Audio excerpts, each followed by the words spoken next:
Yes, hello. I am James Rowlands, and today it's the WNR426. It's NXT UK update, but I am not alone. I have a pleasure to be joined by our NXT expert. It's Monty. How you doing?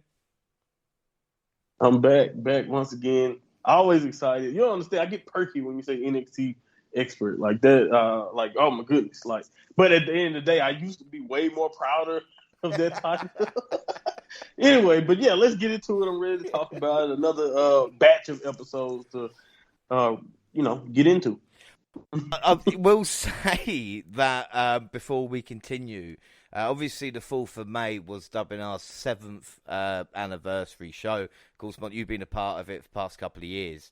I will say in no point in podcast history has there been a kind of crazier month for news that I can remember. And not just kind of like any news, because obviously with us, we talk about, when we first did it, together, with NXT and the changes to 2.0, the seismic changes, and even with NXT UK now. But like even just the last 3 weeks, right, I'm going to list you what's happened since Double or Nothing. So we had the MJF drama, of course, with the shoot promo. We still don't know what's going on. Cody Rhodes with his injury and wrestling at Hell in a Cell. CM Punk's injury and not the vacating the title, because you can't say that, but having an interim champion. Bryan Danielson getting injured. Randy Orton's injury and apparently being out until the end of the year, changing everything.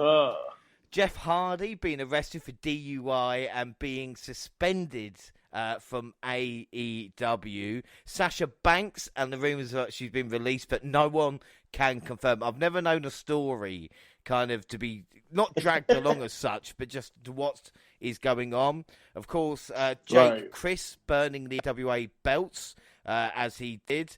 Big E without his net brace. Paige not renewing with WWE as well. It's quite a big story. We talk about Jay White becoming the new IWGP champion. And, of course, the biggest news story we're going to get on into a little bit. We're going to do a couple of NXTs first. But just them news stories alone, Monty, have you ever known anything like it? No.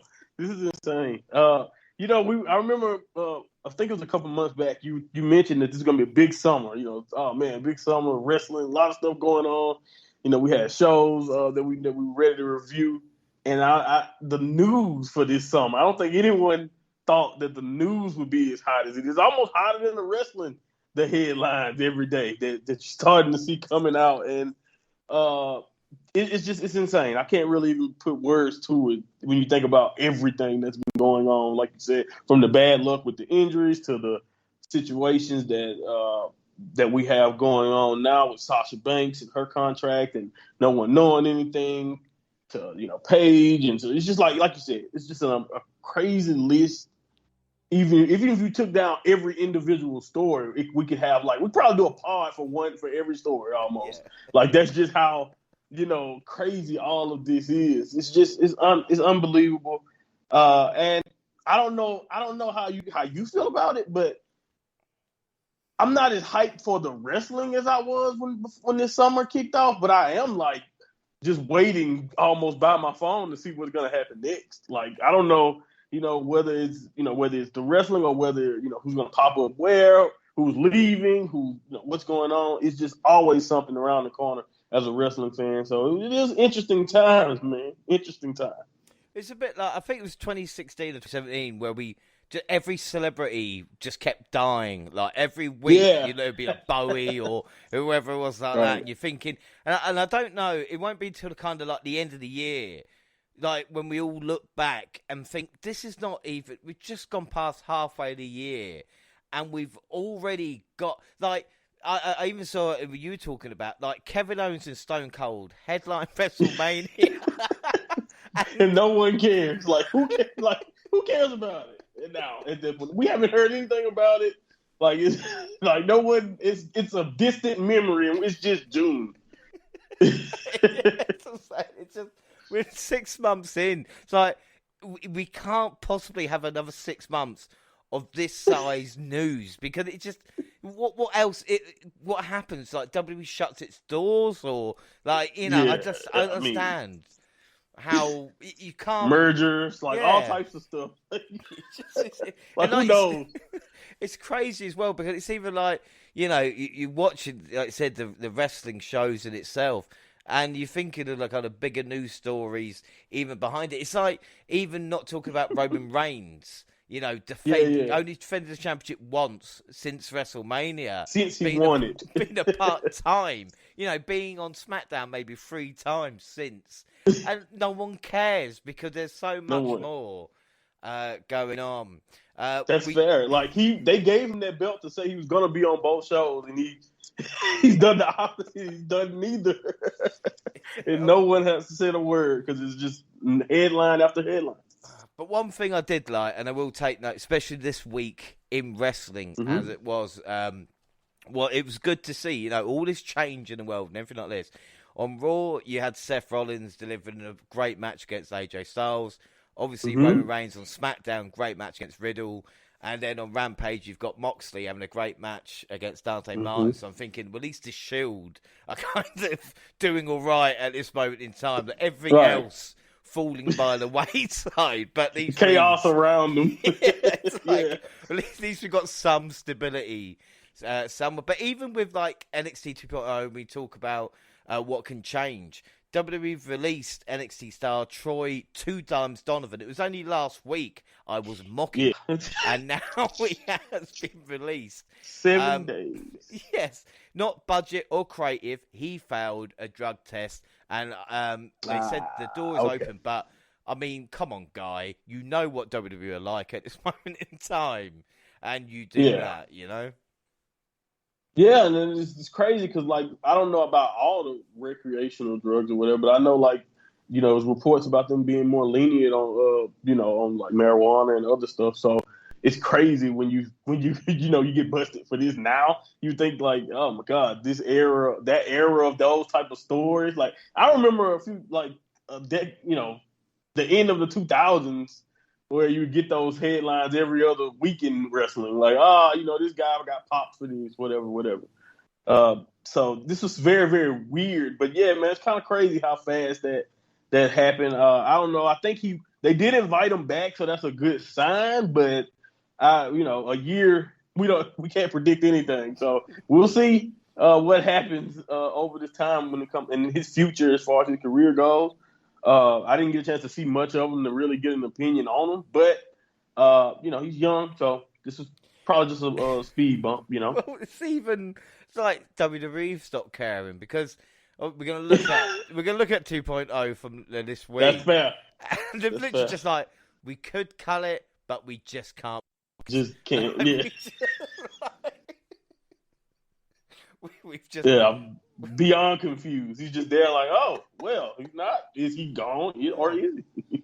You can't even blame me. Like, I was meant to be. It's a tape show, then, is it? I thought this was live. I don't know what's going on, but and what's even more interesting, I would say as well, was like the rating for NXT this week, which we will review in a minute. It's like 612,000, and I think Dynamite is like 786. So this is probably a better win for them than it was during the Wednesday Night Wars. And it's you're going, well, how can it be any worse?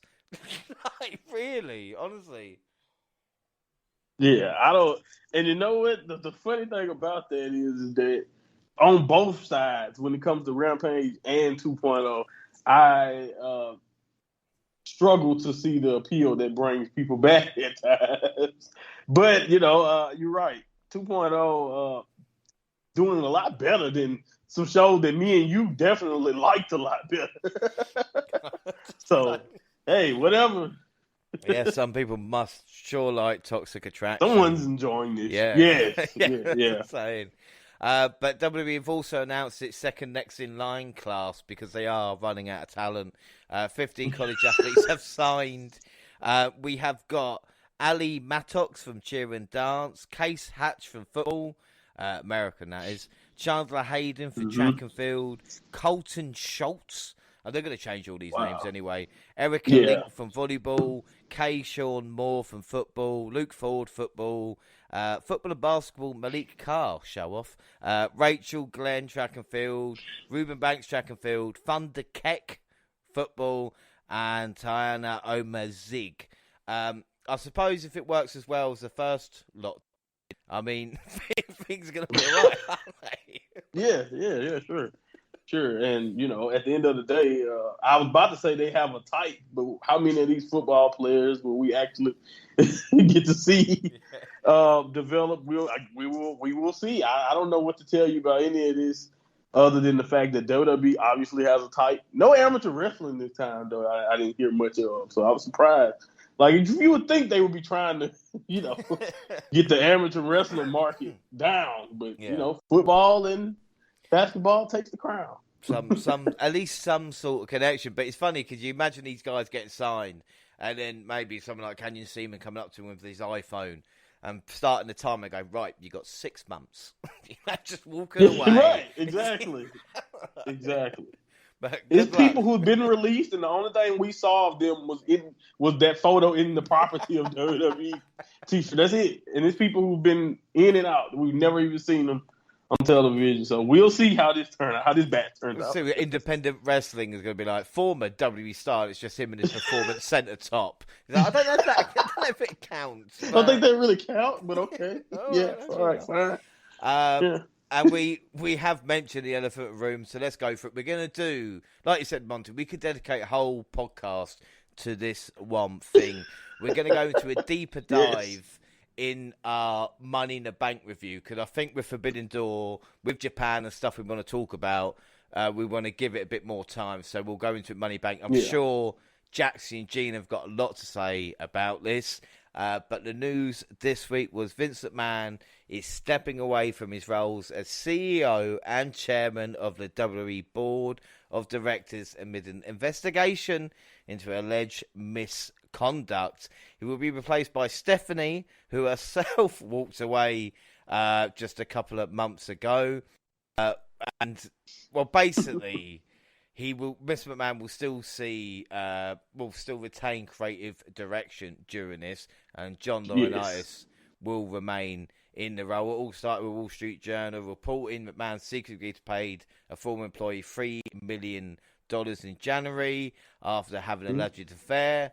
The ex-employee was hired as a paralegal in 2019. McMahon allegedly increased her salary from $100,000 to $200,000 after it began a sexual relationship. A person who tipped off the board to McMahon's relationship, the woman said he gave her like a toy to Laurinaitis, who was reportedly his assistant in 2021. My friend was so scared she quit after Vince and the lawyer Jerry McDevitt paid her millions of dollars to shut up. The settlement called for an initial $1 million payout, followed by $2 million to be paid out over 5 years. McDevitt said the settlement was paid through McMahon's personal funds and the employer has not made a claim of sexual harassment. And I'll talk about Stephanie McMahon, who stepped away from her role as chief brand officer, has taken the reins and said, I love this company and commit to working with independent directors to strengthen our culture of our company. I have committed to anything in my powers to help them, including marshal the corporation. The entire company insists the completion of the investigation and independent findings. And if that wasn't enough, on SmackDown, which as we're recording was last night, Mr. McMahon came out and basically said, then, now, forever together, welcome to SmackDown, and through the microphone. Now, these allegations and everything like this, it's took me 2 or 3 days trying to get it all together to work out, because in all seriousness, this is could be as big, if not bigger, than the steroid scandal in the early 90s, where Vince, with a net bracing court, thought that was his job done. Monty, this is huge, but Mr. McMahon will be, Vince McMahon will be Vince McMahon. The promo and putting Stephanie there for me shows something. But, I mean, what are your thoughts on this? Because this is huge. Yeah, man, like you said, just a humongous story. I try my best to wait and give things like the proper time, because like I immediately had heard things days before I ever even did my show. But I just wanted to get all the information I could, but also just try to wait it out and see what else happened. And first of all, I want to talk about the SmackDown thing because I really just didn't. I knew he wasn't going to say anything substantial because, of course, it's a pending investigation or something going on. I just know it wasn't going to be anything like that. But I'm of two minds of one, what he chose to say feels like a goodbye, kind of in a way. If you want to actually think about what he was saying there, like if that was a send off or whatever, I guess that would be the way for him, a quick way to do it. Even though, of course, we know it's Vince, and the biggest proponent of that is not only that Stephanie is in that position after him, is Brock Lesnar came out later on SmackDown. That confirmed everything for me on who's in control and who's still going to be in control creatively. But as far as all the details and everything that's going on with the hush money and all of that, it's just it's crazy, man. I'm not shocked because, again, I saw this beautiful tweet, hilarious tweet to me about how people who are outside of wrestling are reacting to this news story. People outside of wrestling come up to others or come up to fans like, man, you heard that McMahon story? Like, can you believe that? And the tweet goes like, if you've been watching since '98, yes. Yes, you can believe it. So, it's not like I have any indictment on this character. I don't know what happened. These are allegations, but in the situation, it all looks very, very bad. And it's going to be tough. I don't see him surviving this in this position and staying CEO. It's just going to be tough. I can't really predict or see him staying in his position. So it's a weird situation, though. I don't really even know what to say about it. It's that crazy of a situation.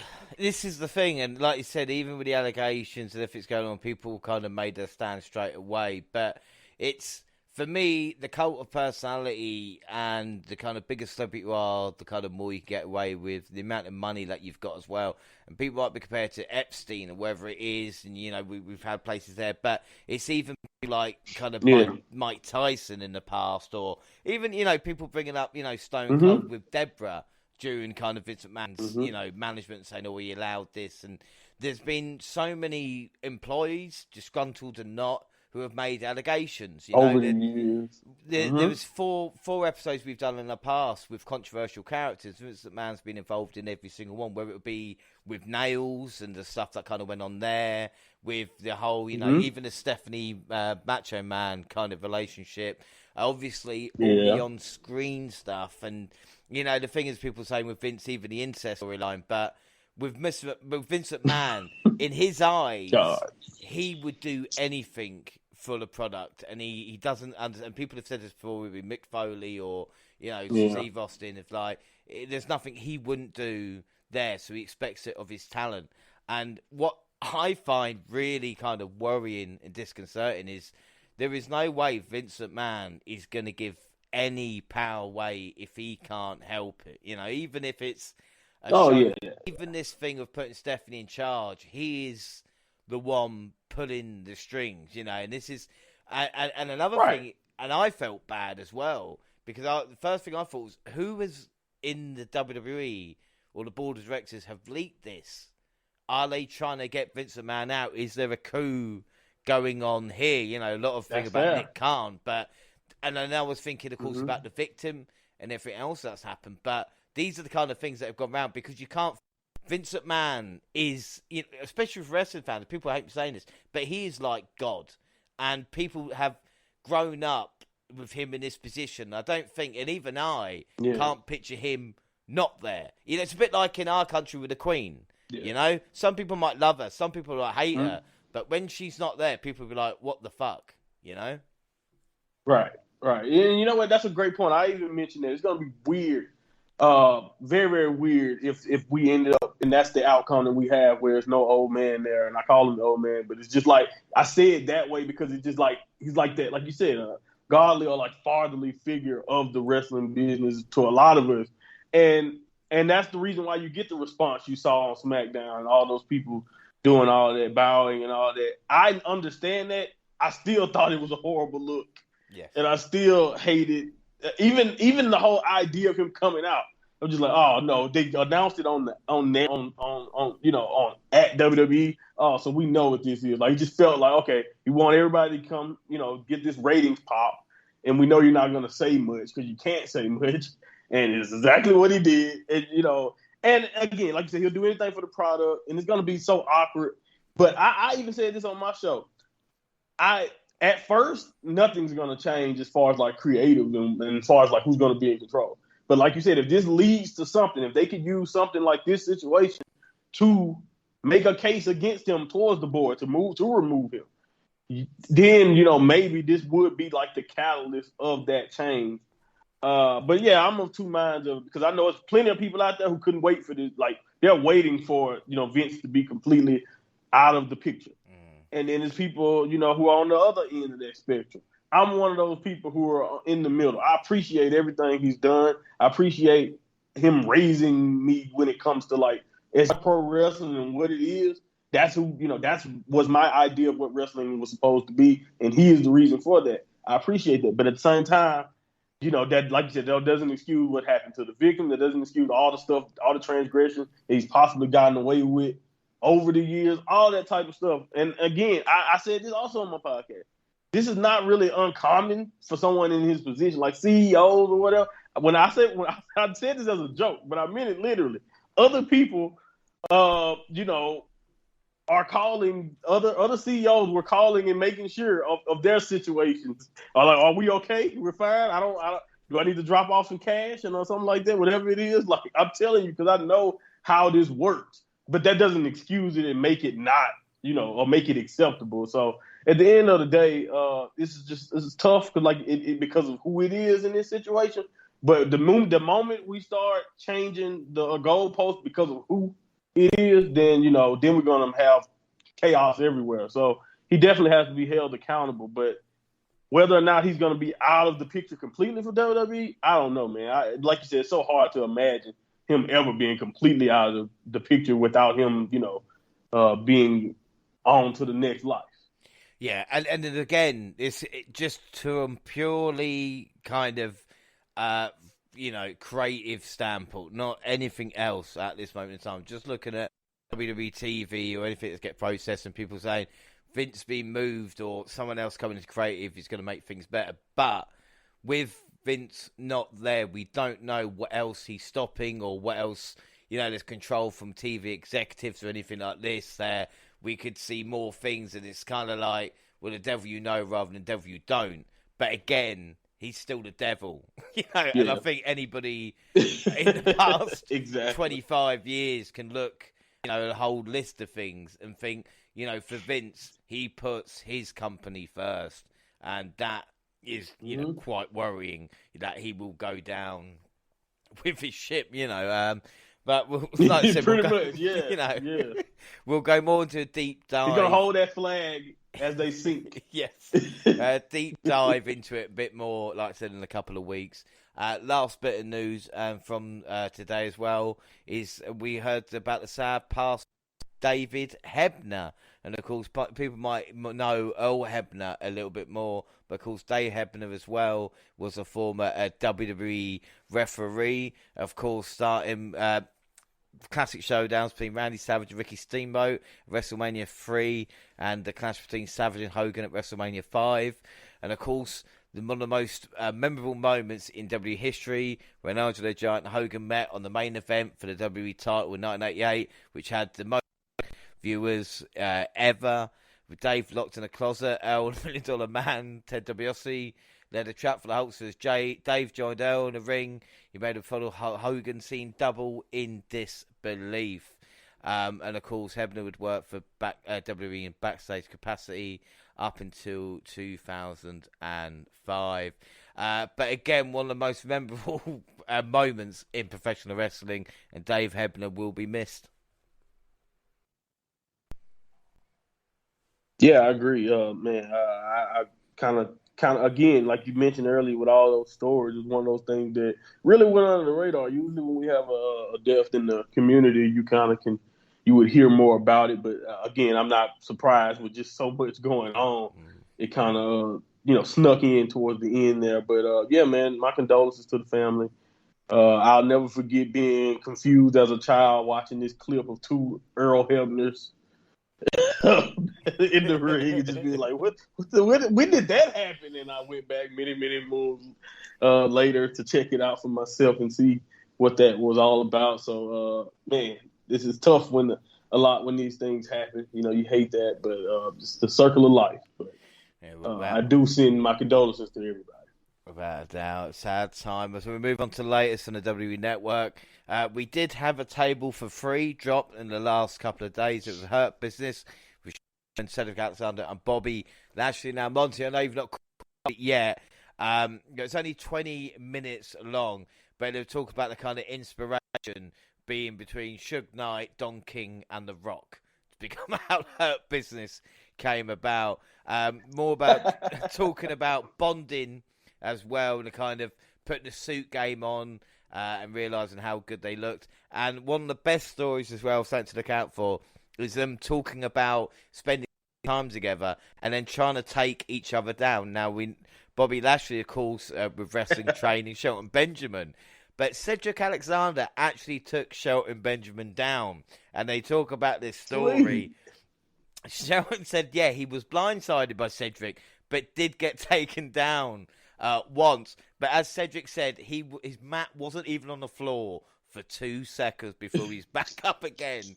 And then Shelton and Bobby tried to talk about wrestling each other, and Shelton accuses Bobby of holding the ropes one time, where Bobby just looked at him and said, we can go again if you want. Again, that is something that I wouldn't mind watching, because we've all heard the stories of Kurt Angle and Brock Lesnar wrestling backstage, but imagine walking in on the Hurt Business doing that as well. Right? Oh, man, that would have been a sight. And I must say, I've seen a lot of tweets talking about how they dropped the ball with them. So I'm assuming this interview dredged up the right emotions in a lot of the fans, because we still miss the Hurt Business, and we know they dropped the ball there. And it's good to see a little bit of the camaraderie that they had, though, as a group. And, yeah, man, I can only imagine what Bobby versus Shelton would look like, their amateur wrestling background. But I love it. I love the story of kind of like the little brother finally getting one, but then getting immediately humbled in Cedric. I like that. So, this seems like a great interview. Table for Three always gets on my nerves because I feel like some of the best interviews are shortened. You know what I mean? Because I wish this shows sometimes, for plenty of their episodes in the past, I wish they were a little bit longer. But yeah, man, WWE dropped the ball with the Hurt Business. We all know it. I'm glad they got a chance to at least get that piece of content out there. Yeah, without a doubt. I mean, like you said, it could have been an hour, and that still wouldn't have been enough. The other funny thing is watching how much Bobby's eating during it. Because, sometimes the table three people are just having a chat. No, he's interested in the food as well. But when you're someone like his size, I guess you have to have about 80 million calories a day anyway. So, but it is good stuff, and definitely something to check out. We'll move on to the latest Broken Skull sessions, because hell had frozen over, apparently, because Jeff Jarrett, that's right, JEFF, J-A-E-T-T, joined Stone Cold Steve Austin at Broken Skull sessions, and they spoke about heat to begin with 2-2. Now, I thought they were going to mention in 1999 with the fact that Austin didn't work with Jeff, it didn't see him as a main event talent, but apparently it went even deeper with a story of working for Jeff's dad back in the USWA and the guaranteed $100 a night, and actually getting paid $70, $60, or $50, and Austin kind of being annoyed by this. But yeah, it's one of his favourite times. We're working at the Sportatorium and seeing how everybody kind of came about there. But again, this is what Stone Cold's so great about, where there's an issue and he addresses it straight away and actually makes it interesting. I mean, when you see like the video in the USWA of Double J and Austin wrestling, you're thinking they've still got all this content that we haven't really seen. And like, you can even do a documentary about it. It was, like I said, part of this is so interesting because Jeff Jarrett, obviously, we kind of look at him in certain ways, but we kind of forget how long he's been doing it as well.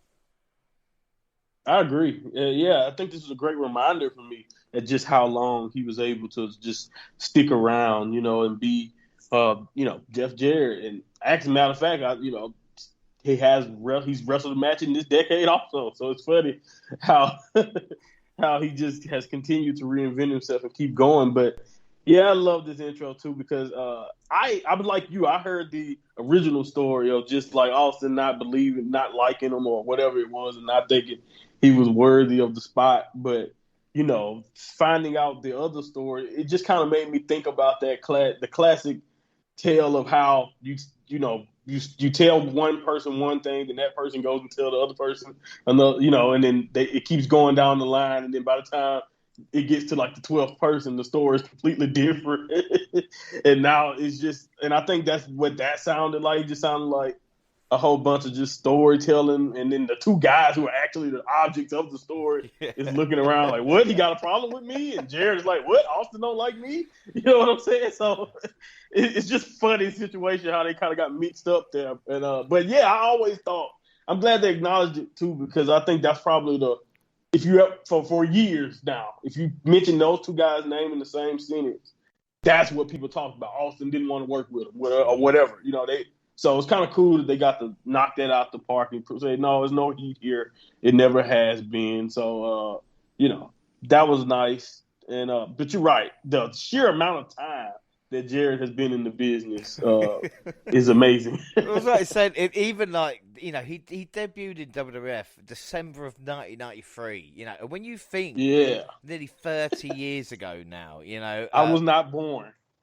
That's just crazy, showing up with the roadie, of course, Road Dogg as it was, and With My Baby Tonight. And I got to tell, I have played that song in its entirety on the podcast in the past. I just really, really like that character. IC title reign was kind of barely touched on them. I remember watching WrestleMania 11, not live, but the kind of VHS tapes and matches against Razor Ramon and kind of stuff like that. And obviously the In Your House match versus Shawn Michaels, which I think anybody that says Jeff's not a good worker, yes, it's against. And this is another thing I liked. Yes, it's a great match, but even both of them said, if you can't have a good match with Shawn, you can't have a good match with anybody. Yeah.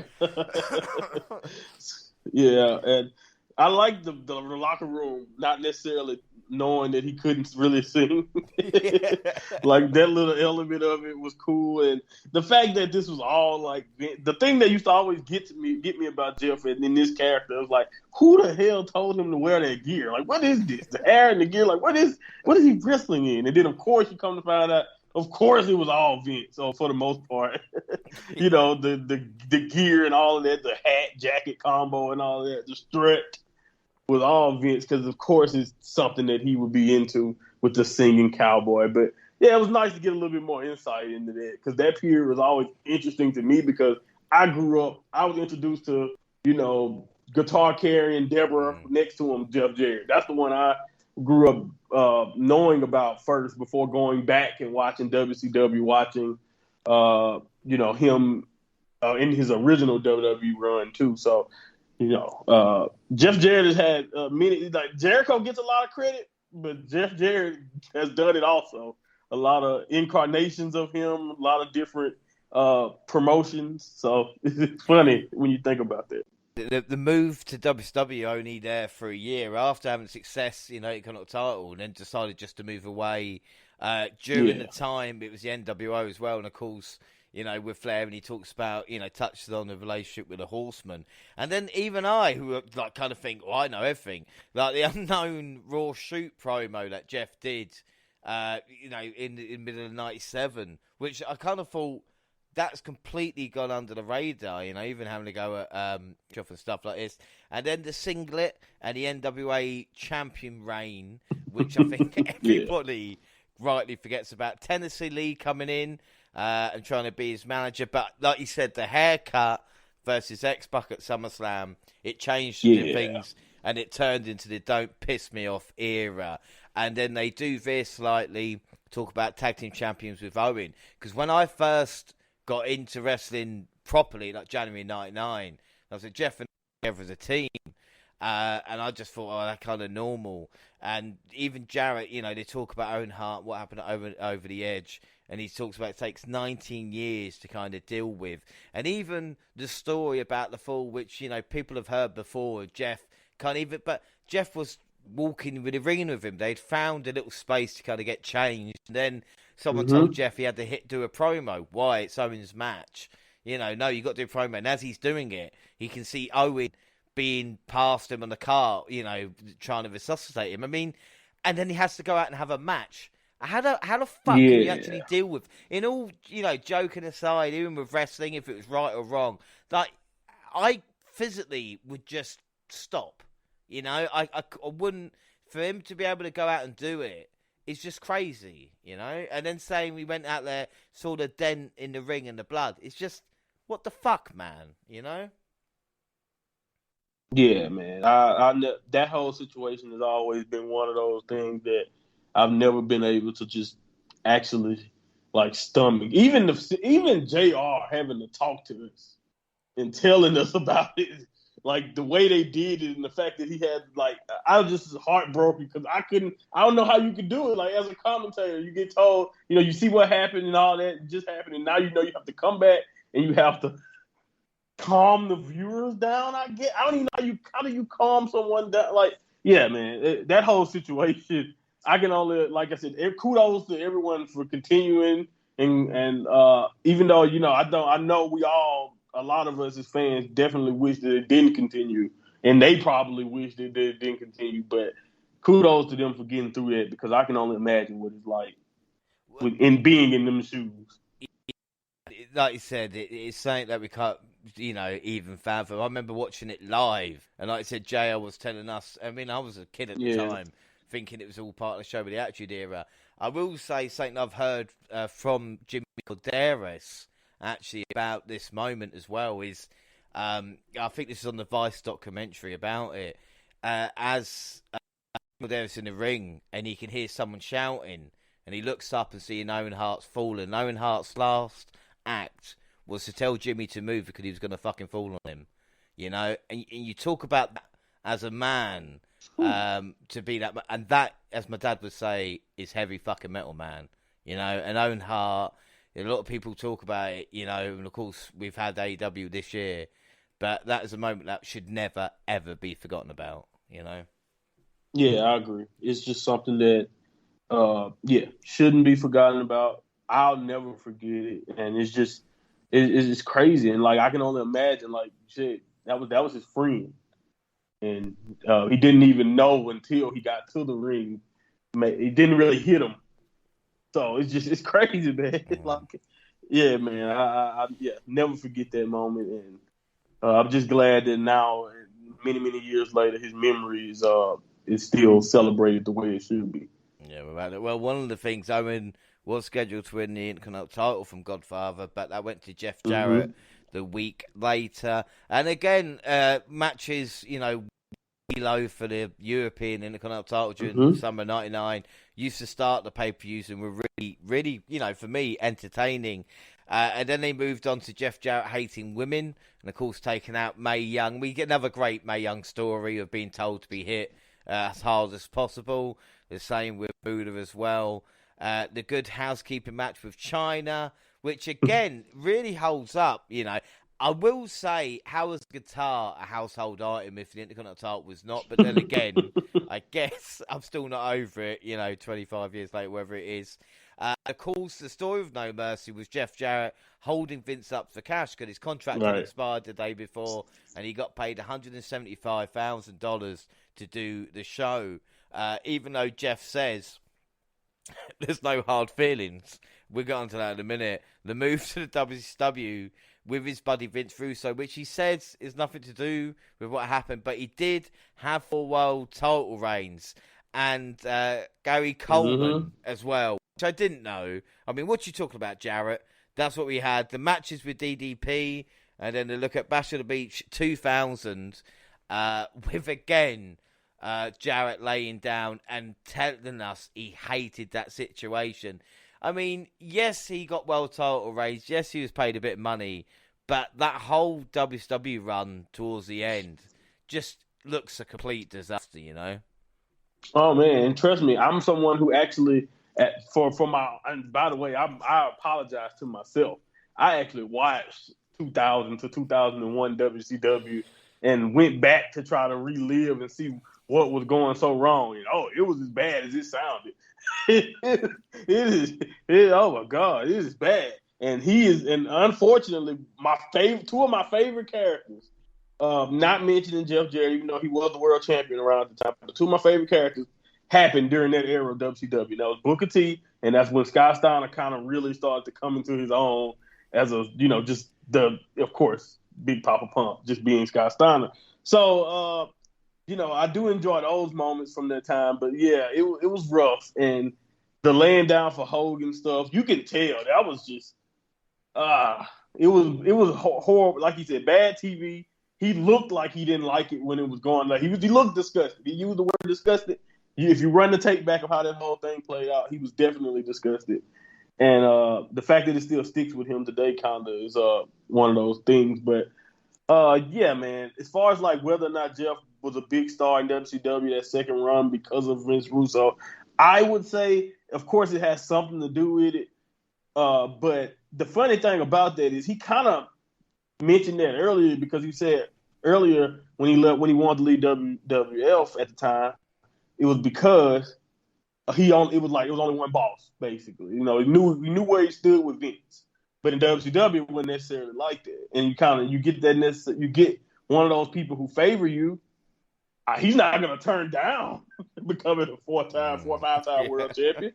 So I don't blame him at the same time. But yeah, it was definitely probably due to Russo being the booker there, because it was a mess anyway. Like the year 2000 and the World Championship getting passed around, it was crazy. Trust me, I have PTSD. Well, Vince then obviously buying WCW in a promo, mentioning Jeff Jarrett and saying there's no chance he'll play. But Jeff's going, no, we cool. Me and Vince are good. Like, we're joking, we had a hug and shit. He hugged me. I started my own company just because I was fucking with Vince. I was in contact all the time. They talked about TNA for 5 minutes, maybe. Yeah, not much at all. Yeah. And then on to Global Force Wrestling. Remember that, boys and girls.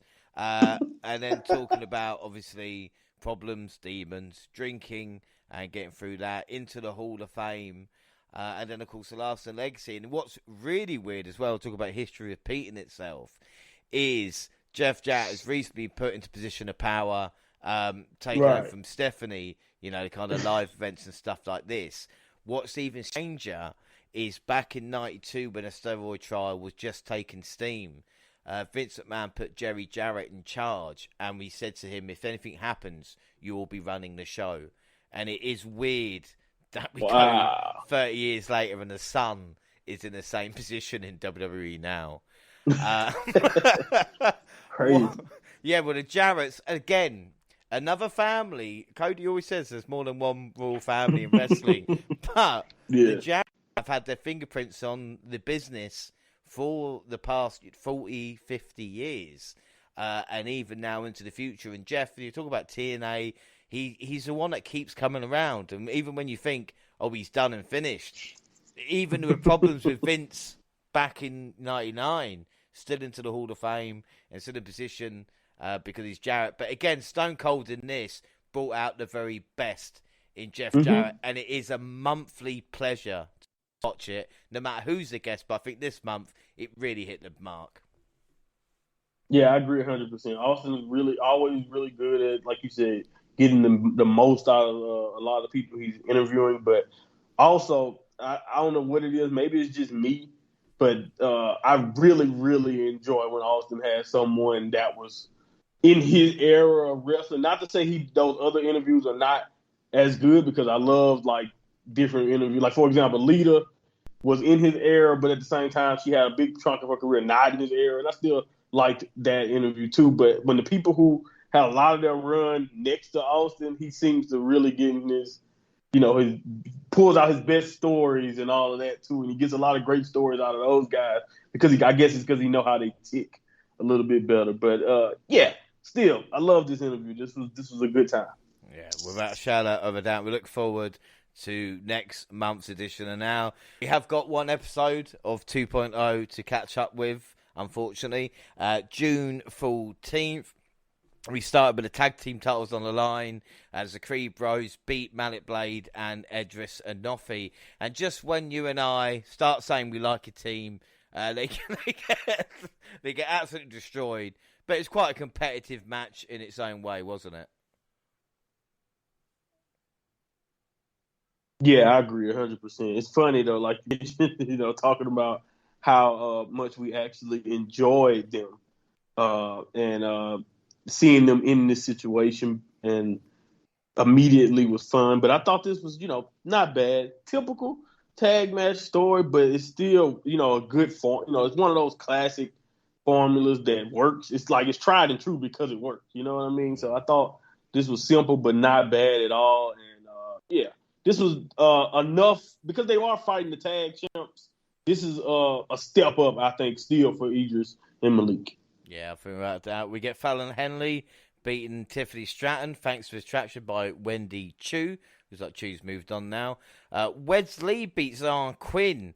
I think an interesting twist to this story because I thought Wesley would be the fall guy, but it was kind of Arn Lee that got taught a lesson this week. Yeah, I was surprised too because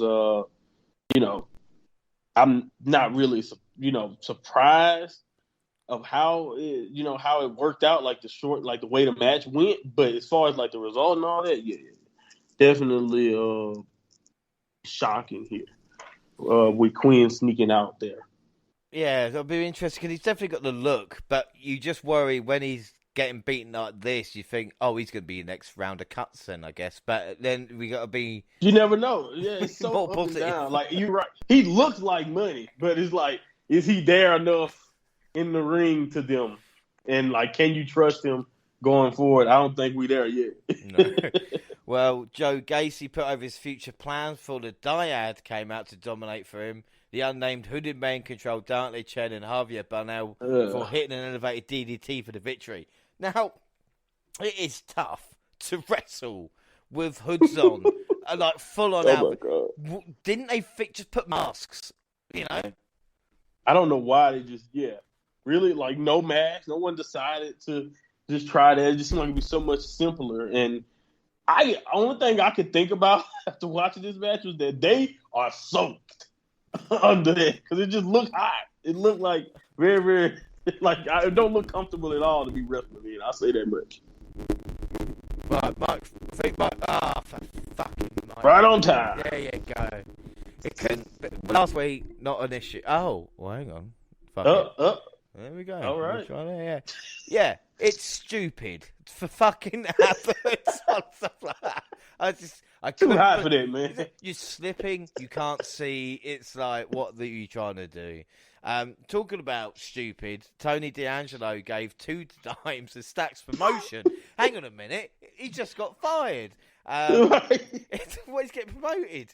They forced Wildman Escobar to shake his hands, but Hayes and Trick Williams interrupted after Don mentioned winning the North American title, announced he would challenge Mello next week. Stacks and 2 dimes then talked away into a tag match against Mello and Trick, which EA champ won. Tony D gonna fuck up Carmella Hayes now. I mean, what do you reckon of that? Right? I honestly thought, you know what? The thing that confused me the most was that, I thought this was time to, go head first into the solo train, right? But, whatever. I guess we can go here next. I'm hoping Mello survives this, but hey, I can't guarantee nothing anymore. Well, let's hope they don't replace 2 dimes with Trick Williams and try and swerve us in that way, eh? Oh, God, no. My God. Duke Hudson got Goldberged by Bron, which the only way 43 seconds to describe it. Excellent. We do like that. But then Cameron Grimes arrived in the arena, called Breaker's success nepotism, and challenged him to a title match at NXT Great American Bash on July 5th. Now, I know you're happy seeing Cameron Grimes, but I think he's got a few daddy issues. I'm not going to lie. And also, another thing is, what are they doing? Because surely Grimes will be cheered more than Bron. So you're just putting him in a situation like Grimes was just in with Solo, but the other way round. Exactly. I 100% agree. Like, that's the only problem I have about this. As much as I think we would both be excited about this because we know Grimes would kill a legitimate match, even in this capacity for the championship, storyline-wise and logic-wise, when it comes to booking, it makes no sense at all. Like I said, I thought, and maybe I was wrong, they just wanted to get that belt off him because of, maybe that's what it was. Maybe they just wanted to get that belt off him because the world title picture is just so thin. They were like, but I was thinking that it was to protect him from Solo, but you still put him in the situation with Solo. He comes out. That sounds very heelish to me with the nepotism and all of that, the way he was kind of talking. So he's sick of catchphrases and gimmicks now.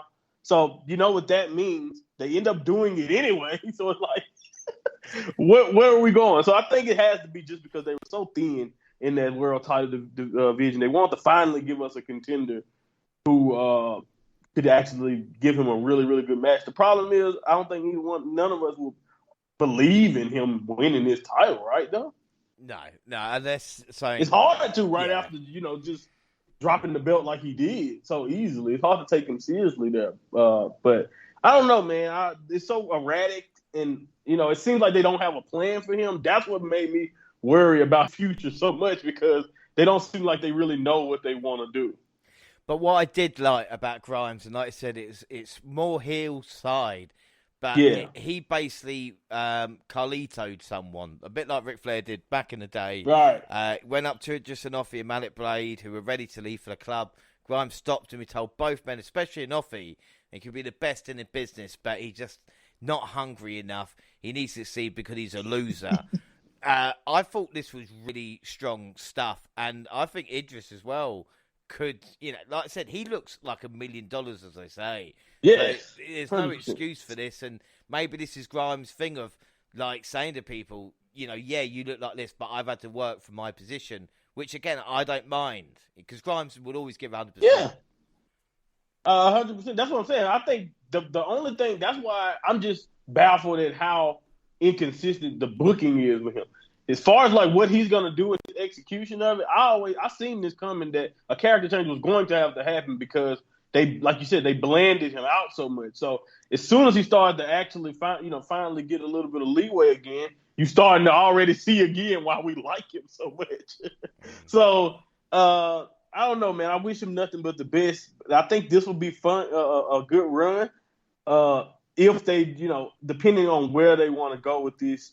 But I agree. I do like a little bit of that. If he leans more into that side, and that's just who he's going to be going forward, especially with all the young talent he's going to be facing in 2.0, I think that's a great direction. We then see Fabian Eichner re-debuting as Giovanni Vinci. Do you know what? I cannot remember seeing his smile. I don't know what they've done, but it seemed like, are you sure that's the same guy? Because I never saw his teeth in the past 3.5 years. But think about it. Has Imperium ever... I can't think of any time when they were a group where they had something to smile at. Well, I mean, they won and wasn't smiling. Smirking, they're kind of, confident smirk maybe, but never a right. smile. Guru Raj was blinded by Vinci's teeth, it looked like. But Vinci took him out, winning with an elevated powerbomb. And again, we've seen it so much. Win 3 or 4, whatever, see what's next. We'll see what the greater plan is. And then the main event, Toxic Attraction versus Cora Jade, Roxanne Perez, and Indy Hartwell. Again, not a bad main event. Jade hit a diving senton on Dolin, and it looked like she was actually had the wind knocked out of her. And Roxanne Perez, considering she's, 20 years old, took nice care, turning Gigi, just going for the pin to finish it like that. And again, but Toxic Attraction, their time is up, isn't it? I mean, we can't have this. It's running out. Yeah, it's not even just that. And the sad thing is, it's so like their time is up, But it's just like for the sheer amount. It's not even that I find them insufferable like I've seen some people do. It's just more so like there's no one else. There's nothing else for you to even do now. Like it's just like you've beaten everyone, and it's like they don't have much to offer when it comes to teams. But yeah, that time has been up in my opinion, and hopefully whenever they lose it this time, it'll stay up. But we'll see what happens going forward. Other than the finish being odd, though, I thought this match was pretty cool. Like you said earlier, still a good main event to finish off the show. I don't know. Do you think will it be Cora and Indy? Like, will they be the ones to do it? Like, or it has to be them. That's what you're saying. Well, it's, the thing is with Indy being there, it's interesting, but I think maybe Jade and Perez going for the tag titles. And then, like we say, Alba Fire. I mean, this is a dream scenario. Ooh, yeah, Alba Fire going for, obviously, Mandy Rose and getting the job done. Whether that happens in your house or whatever next special premium event, I think that's the kind of goal. And then try and build back. The women's division of NXT is kind of not my favourite at this moment in time. So it's going to be interesting. Do you remember when we started these pods? And like I used to say that you can put the NXT women's division up against, anybody around the world. Yeah, we've a long way from that. So we move on to NXT UK. And like we said, 5 episodes to catch up on. We start May 19th. Of course, Andy Shepherd and Nigel McGuinness on commentary previewing the dog collar match main event. But we start with tag team action and Mel and Angel Hayes versus Zaya Brookside and Eliza Alexander.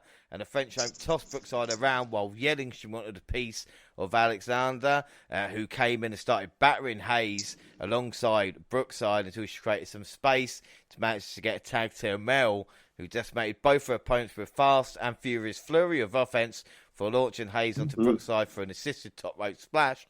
After Brookside hung Hayes up in the ropes, Alexander snuck into the behind the referee's back, softened Hayes up for broken wings and a pinfall. What did you think of this match?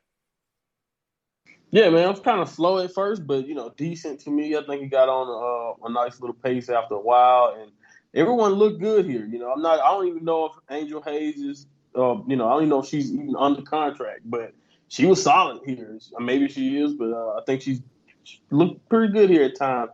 But this was the most simple, way I think to continue this feud when it comes to Brookside and Amel and Eliza. So this was cool. Yeah, without doubt. Like Mel's connecting with the crowd a lot more now, and Hayes has upside. Just needs to kind of develop the character. Both had matching outfits, which I like. And with Alexander, we now have a smasher, another character in this stacked women's division. She might not have finesse, but she's off to a good start, even losing part of her extension. I don't know if I'm going crazy, but there's an argument for a women's tag division. I know I'm dreaming, and I'm not Tony Khan, but I'm thinking, Brookside and Alexander make a really, really good team. But in case of maybe creating another title, just move them up. I was just about to say, or like Toxic Attraction finally have somebody else to fight. Something like that. That is true. Well, we get Ivy now entering Mika's dressing room requesting a title match, which Satmo, of course, gladly accepted. And I loved the smile from Miko, which is kind of like, oh, youngling, you don't know what you've done. Yeah, exactly. You was nice and respectful, but you're about to get killed. Shah Samuels accused Damon Kemp of disrespect for him in front of Flash Legends. And then we get the familiar team in and Raja versus Dave Mastiff and Stars. Mastiff and Stars pummeled Raja until Charlie Dempsey jumped up to pull the attention off Mastiff. He managed to avoid the attempt dropkick by Tiemann on the apron, but could not avoid Raja's chop block from behind. And they focused their efforts on Mastiff's legs, chopping down the big man, putting Stars off the apron to prevent him from making a tag. But Mastiff battled his way through the tandem, though, to get a tag into the fired-up Stars, who cleared house, turned his attention to boisterous Dempsey at ringside, flattering him with an over-the-top rope splash. Raja Tiemann took advantage of the distraction by tossing Stars in the ring post for rolling back in the ring for a modified DDT to record the victory. I don't know about you, but Jack Styles was challenging Butch Dunn in this match. That's fair. It's a fair point. This was solid, though, man. Textbook NXT tag match to me, man. I thought, obviously with the story they told, Charlie ended up being the difference maker outside the ring there. But Star, man, he really lost his way there over that Vince, huh? Yeah. That was an interesting way to execute that distraction, I guess. I didn't think he would get so emotional that he would just stop a finishing move just to attack the guy who, messed up his vest. But, this was fine. I didn't mind Tillman winning here. So I thought this all worked out fine, even though I did think that spot was a little goofy. Yeah, I mean, anger got the best of Jack there, would be fair to say. But the right team won. I wouldn't mind seeing these two clash again. Lash Legend gave an interview which she spoke about a future opponent, Emilia McKenzie. McKenzie overheard an attack legend. Fair play. Sid Scala approached Steve Familiar and said he was unhappy how he won the match. He said that Tim and Raj will be banned from ringside when Dempsey faces A-Kid next week. Sid is still pissed from that contract signing. He really is. We get Kenny Williams versus Josh Morrell. And Morrell's momentum was short-lived as Williams hung him up on the ropes for hammering him with a flurry of right hands. The cockfights tried to focus on picking apart his opponent, but he continued to be distracted after seeing multiple masked figures watching for around the arena. Morrell looked to take the absent-minded superstar by surprise, but Williams was able to quell his momentum each time. Unpaired Morrell with a shoulder block to the knee for planting him with bad luck to score the 1-2-3. But I am really digging this story. I agree. It's the little things too. I mean, I love how every week, he gets more and more flustered. You can just see it, like even the aftershave or whatever. You know what I'm saying? The way he walks out to the ring, you can see it with Kenny Williams that the paranoia is taking a toll on him. And I like what they're doing with the masked men on the outside, even with the mind games. And I enjoy the fact that he still won here because, a lot of times when something like this goes on, you get a distraction to that level.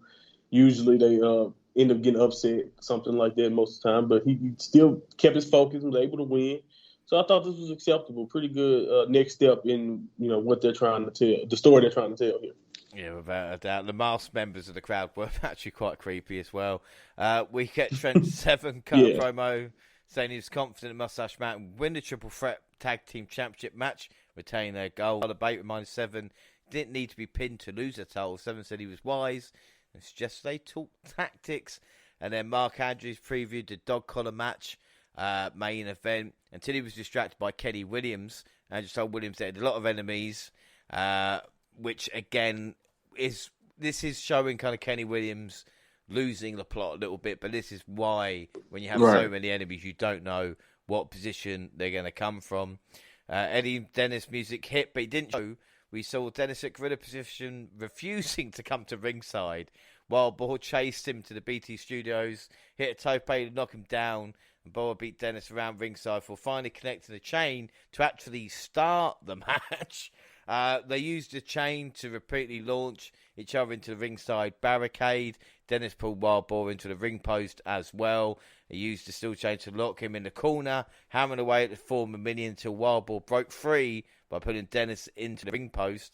Incensed, Wild Boar whacked Dennis across the back with a steel chain over and over again until Primate and T-Bone ran out to help the leader.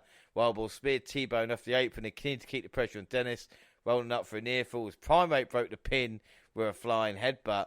And as Dennis and Primate looked to join forces, Wild Boar fought off the Joe, looked to the crossface submission, wrapping the steel chain around Dennis's face to force a tap out. Yes, Wild Boar was the main guy in Symbiosis by the look of it. He just took the other fucking three down.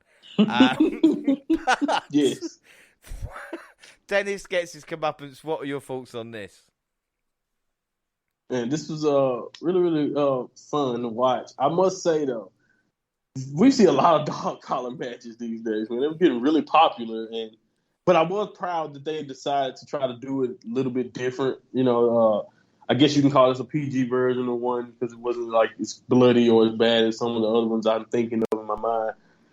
But this was really good. It had the brutality and it didn't drag on like some of those other matches. do. And man, Borg getting his revenge with the deck stacked against him. I mean, that's a good look. He looked really good there. Like you said, like as far as that faction goes or that group, we know, like you said, who made them go. It was Wild Boar because they had the advantage and still couldn't get the job done. So yeah, man, this was a good look for Boar. Without doubt. I mean, Eddie running like any good heel should do. That's fine. Talked about before, if he gained more muscle, he really could be a monster. And we don't normally do dog collar. It's more kind of the old chain around the wrist. So it's weird to see in WWE kind of both neck. Yeah, that's fair. Well. Maybe not the strongest show, but the stories do continue. And May 26th, we start with Mark Coffey versus Saxon Huxley. Huxley found himself up to deliver trio knees to Coffey's midsection, but Coffey battled back to drop the massive Huxley with a clubbing blow. And the Gallus boy kept the momentum rolling after the sit-down powerbomb, planting Huxley with a side slam and a running forearm on the 1, 2, 3. Afterwards, Coffey looked to the camera and dedicated his victory to his brother, Joe. I mean, what were your thoughts on this? Because some might say it was filler, but is this the start of Mark's single run and Joe's kind of return, kind of building interest? Yeah. I think this is definitely something for Mark. I definitely wrote that down. We're setting up we're going to set up a singles run for Mark here while his brother's on hiatus. And I just wrote that we need to keep an eye on that because I think it's definitely something there when it comes to him dedicating it to his brother, and the fact that his brother is on hiatus anyway was due to his frustrations with their chemistry. So it's definitely a slow burn. We'll see what happens as time goes on. The match itself, though, was fine. I didn't have a problem with it. You're right. Possibly can be considered filler, but I think it is establishing something, and I will tell you more later because I have a theory. Ooh, well, Ivy Nile has a sight set on Miko. She said no one can match her in NXT UK. I'm sorry, dear. This is the wrong place to have that argument. You're probably thinking about 2.0. The mighty Sam Gradwell was putting himself through torture by one fucking Wagner matches. Not highlights, because nothing is highlights from him. Our Sam is not worried about this big yogurt. Lash Legend versus Amir McKenzie. Legend controlled the match with repeated slams. But McKenzie managed to get back into it, sending Legend reeling with a series of uppercuts and a net breaker. But Legend got flattened with a dive as well, followed close by a spear for a pair of near falls. McKenzie continued to take it to the opponent, but Legend caught with a massive pump kick out of nowhere to score the pinfall. What were your thoughts? Yeah, man, I wrote poor Amelia McKenzie down. I thought she worked her ass off here to try to. She gave her best shot, but I don't think she could save this. Lash is just everything she has as far as like in her repertoire moves wise is generic. I don't mind the pump kick, but it's just I have to be honest. A lot of her power moves and all that are, very, very generic and basic. But I do think it sucks for McKenzie here to lose this match to someone she not only is like obviously in a better place than professionally, but she's losing this match after I remember vividly telling you about how it has been stop and start for her, but like she was on a winning streak and just taking down a lot of people. We had this little thing going on, so it's just kind of funny. I don't know if this is her first match, but it has to be close to Lash Legend's first NXT UK match. So for her to lose here to Lash Legend, oh, man, it was tough. But, it is what it is. I keep telling myself, give Lash Legend time. But, man, they do not do her many favors in the position that they put her in. But this is possible. Even on 2.0, or I think it might have been the UK, and it's talking about how good she was at basketball. Well, keep playing basketball then. Don't try wrestling. Like, you've told us in 20 years you wanted to be great at basketball. Well, fucking keep doing that. I don't understand. Millie had her worker boots on, but at the moment, and I will update at the end of the show with scores, but right now, NXT UK 0, 2.0 on 5. All right, so we are 5-0 down at this moment in time. Mad Kenny, he wants to know who's stalking him, and be happy to rub this point in, as we know. And then Shah Samuels versus Damon Kemp. and Samuels hammered away at Kemp, targeting his left arm and shoulder, but Kemp smartly rolled out the way for a second top rope elbow drop, pick up the steam with fireman's carry takedown and a series of belly-to-belly suplexes. After a rolling slam by Kemp, Dar roped the American's foot with his towel to cause a momentary distraction, which allows Samuels to race in and deliver a ring-shaking spinebuster for the win. Yes, Britain's best. Give him a knighthood, Sir Shah Samuels. We were 0-5, but now we have got our first victory. And Shah has approved that statement as well, replying to us on Twitter. So, yes, the best British wrestler in the world, Shah Samuels. What are your thoughts on this match? Oh, man. This was less than 5 minutes, but it was not a squash to me. I thought it was really, really competitive. Shaw got his offense in. Kemp, persevered with, his explosive offense. So I don't really mind Kemp as much here. Because I'll get to that more later, but I actually like what they do with him more over in the UK than what they've done with him so far in 2.0.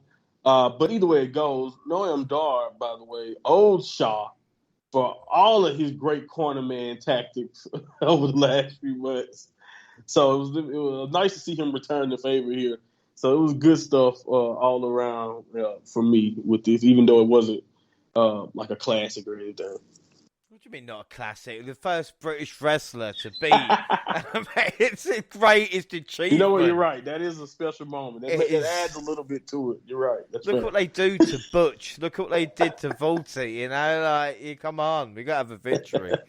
But in all seriousness, the main event was good enough for anybody. Charlie Dempsey versus A-Kid. I mean, these two technical superstars counter and reverse multiple submission attempts in a jockey position, with Dempsey kicking out of a unique pen attempt right as the bell rang to signal the end of the first round. A-Kid attempted to wear down Dempsey in the second round, but the newest member, D. Familiar, countered each attempt with a suplex to regain control. The technical muscle class between superstars continued into the third round until Dempsey had enough and levelled A-Kid with a flying uppercut. That's right. Third round was the first strike hit. After a devastating suplex, Dempsey went to lock in his bow and arrow submission, and A-Kid wisely tapped out before he could fully cinch it in. How devastating does that fucking submission look? Yeah, I know, dexterity, but man, It hurts me to watch it. I think that says it all. Well, realising this situation, A-Kid came out kicking in the fourth round as the two traded strikes in the centre of the ring. The Spanish sensation kept the pressure on with Dempsey with a flurry of suplex for catching Dempsey in mid-air for a sleeper hold. Both competitors fought for control till A-Kid earned the upper hand, sent Dempsey flying with another suplex for tagging him with a pinpoint flying kick to earn the pinfall. Calls tied at 1-4 piece. A-Kid took the fight right to Dempsey at the start of the fifth round. A-Kid tried to force a tap out from Dempsey with serious submissions, but the Bruiser continued powered out, survived a flurry of offense, including a stunning moonsault DDT in the few seconds left to make it to the sixth round. And as the bell rang for the final round, A-Kid flew for a brutal drop kick in the corner and a pair of suplexes. Dempsey crawled to his corner to grab his towel and a pair of hidden brass knuckles. More on that in a minute. Tossing the weapon to A-Kid in the hopes of getting disqualified. A-Kid pleaded his case with the referee. Dempsey snuck in to deliver a vicious right hand before slinging A-Kid over his shoulders with flex, holding for the pinfall to earn the second and deciding decision. First up, what did you think of this match? Because I was drooling at this match. Yeah, incredible. This is one of those matches that it was like I've done it a couple of times. I'm reviewing something for this. I was just like, I'm locking my screen on my iPad that I write my notes on, and I'm just gonna watch. I'm just gonna look at it because that's just how much fun this was, man. It was so good. I wanted to remove myself, the journalist or critic or whatever. I wanted to remove that and then just be a fan for this because it's just good stuff, man. Like I wrote down Noam Dar should be worried because Dempsey would be perfect for the cup if he ever wanted it. First of all, and the knuckles, man, I popped so hard for seeing the knuckles because I was like, rest it down, And I love that he used it differently. It wasn't in the typical. It wasn't a straight up nod. It was like a great distraction to use. It just worked out perfectly. I also love the story that him using that tactic to win at the end there played into what was going on, because if you've been paying attention this entire time, A-Kid has been kind of talking to Dempsey like he expects better from him. Like, you don't really want to do this and that. You don't need different. He's trying to get him away from the familiar. But Charlie's showing him that I don't need them to do my own thing, and if I have to cheat, I will do it myself.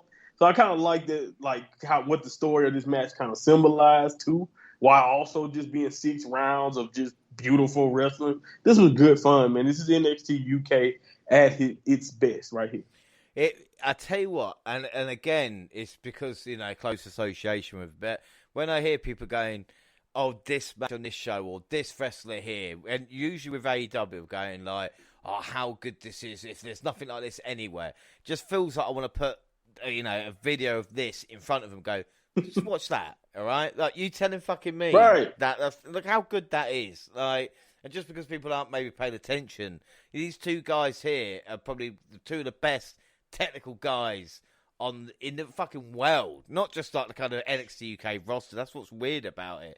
And like you said, it's even the weird things like legs on the cover rather than just getting the shoulder up. It was so smooth. Right. It's all gravy, and there's nothing like Dempsey. Not since I first saw Pete Dunne have I saw a wrestler that he doesn't do anything I dislike. There is so That's much true. about him. He must have borrowed them brass He's knuckles. He must have borrowed them brass knuckles from someone. I don't know. But it's even the power of the punch as well, to get that in, to show, well, he has got quite a big shot. Well, I wonder who he got that from as well, It was just all together fantastic.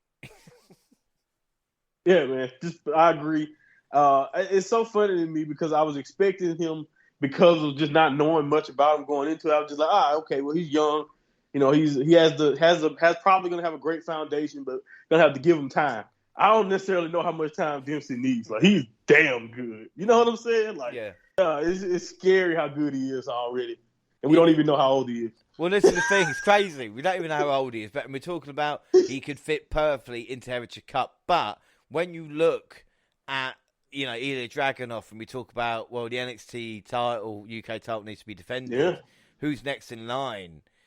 Dempsey not only could be a challenger, but you think as future champions, who else is there? Yes. Oh, yeah. And that kind of gets it as well about thinking, yeah, see how far they see, I was moving in steps. I was thinking like Cup now, Dragunov down the line, but I'm right on the same thinking of you. He's world title. Yeah. He's UK championship bound. He has to be, man. Without a shadow of a doubt. And it'll be interesting to see now as well what happens to A-Kid. We saw him touching 2.0, but I don't know if that was more an introduction to others like Nathan Fraser to get him kind of over in the spot than it is A-Kid. But again, it'd be interesting to see. I just hope they don't waste a talent like A-Kid. It'll be interesting to see.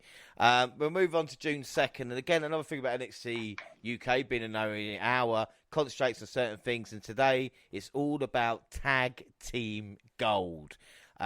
Before we get there, though, the Thunderstorm Sam Gradwell defended Britain's honour as he faced Von fucking Wagner. This was an absolute travesty. I will say Gradwell controlled the vast majority of this match. He managed to hit Wagner with a thunderous body slam. He kept his foot on the gas with a suplex. But Wagner did pick up Gradwell to throw him to the stands, but Gradwell jumped off and onto Wagner's back for a sleeper. Then undeterred, Wagner hoisted the fighting Gradwell on his shoulders for a swinging power slam. But Sam didn't look out of place here, but I hate the fact he lost to Von fucking Wagner. And Von Wagner then goes 2.0 and gets jobbed out by fucking other twats. I hated this. I can't. No positives. There was no positive from it. So this is what I wrote because I 100% was in the same mode as you. I was just like, this is sad.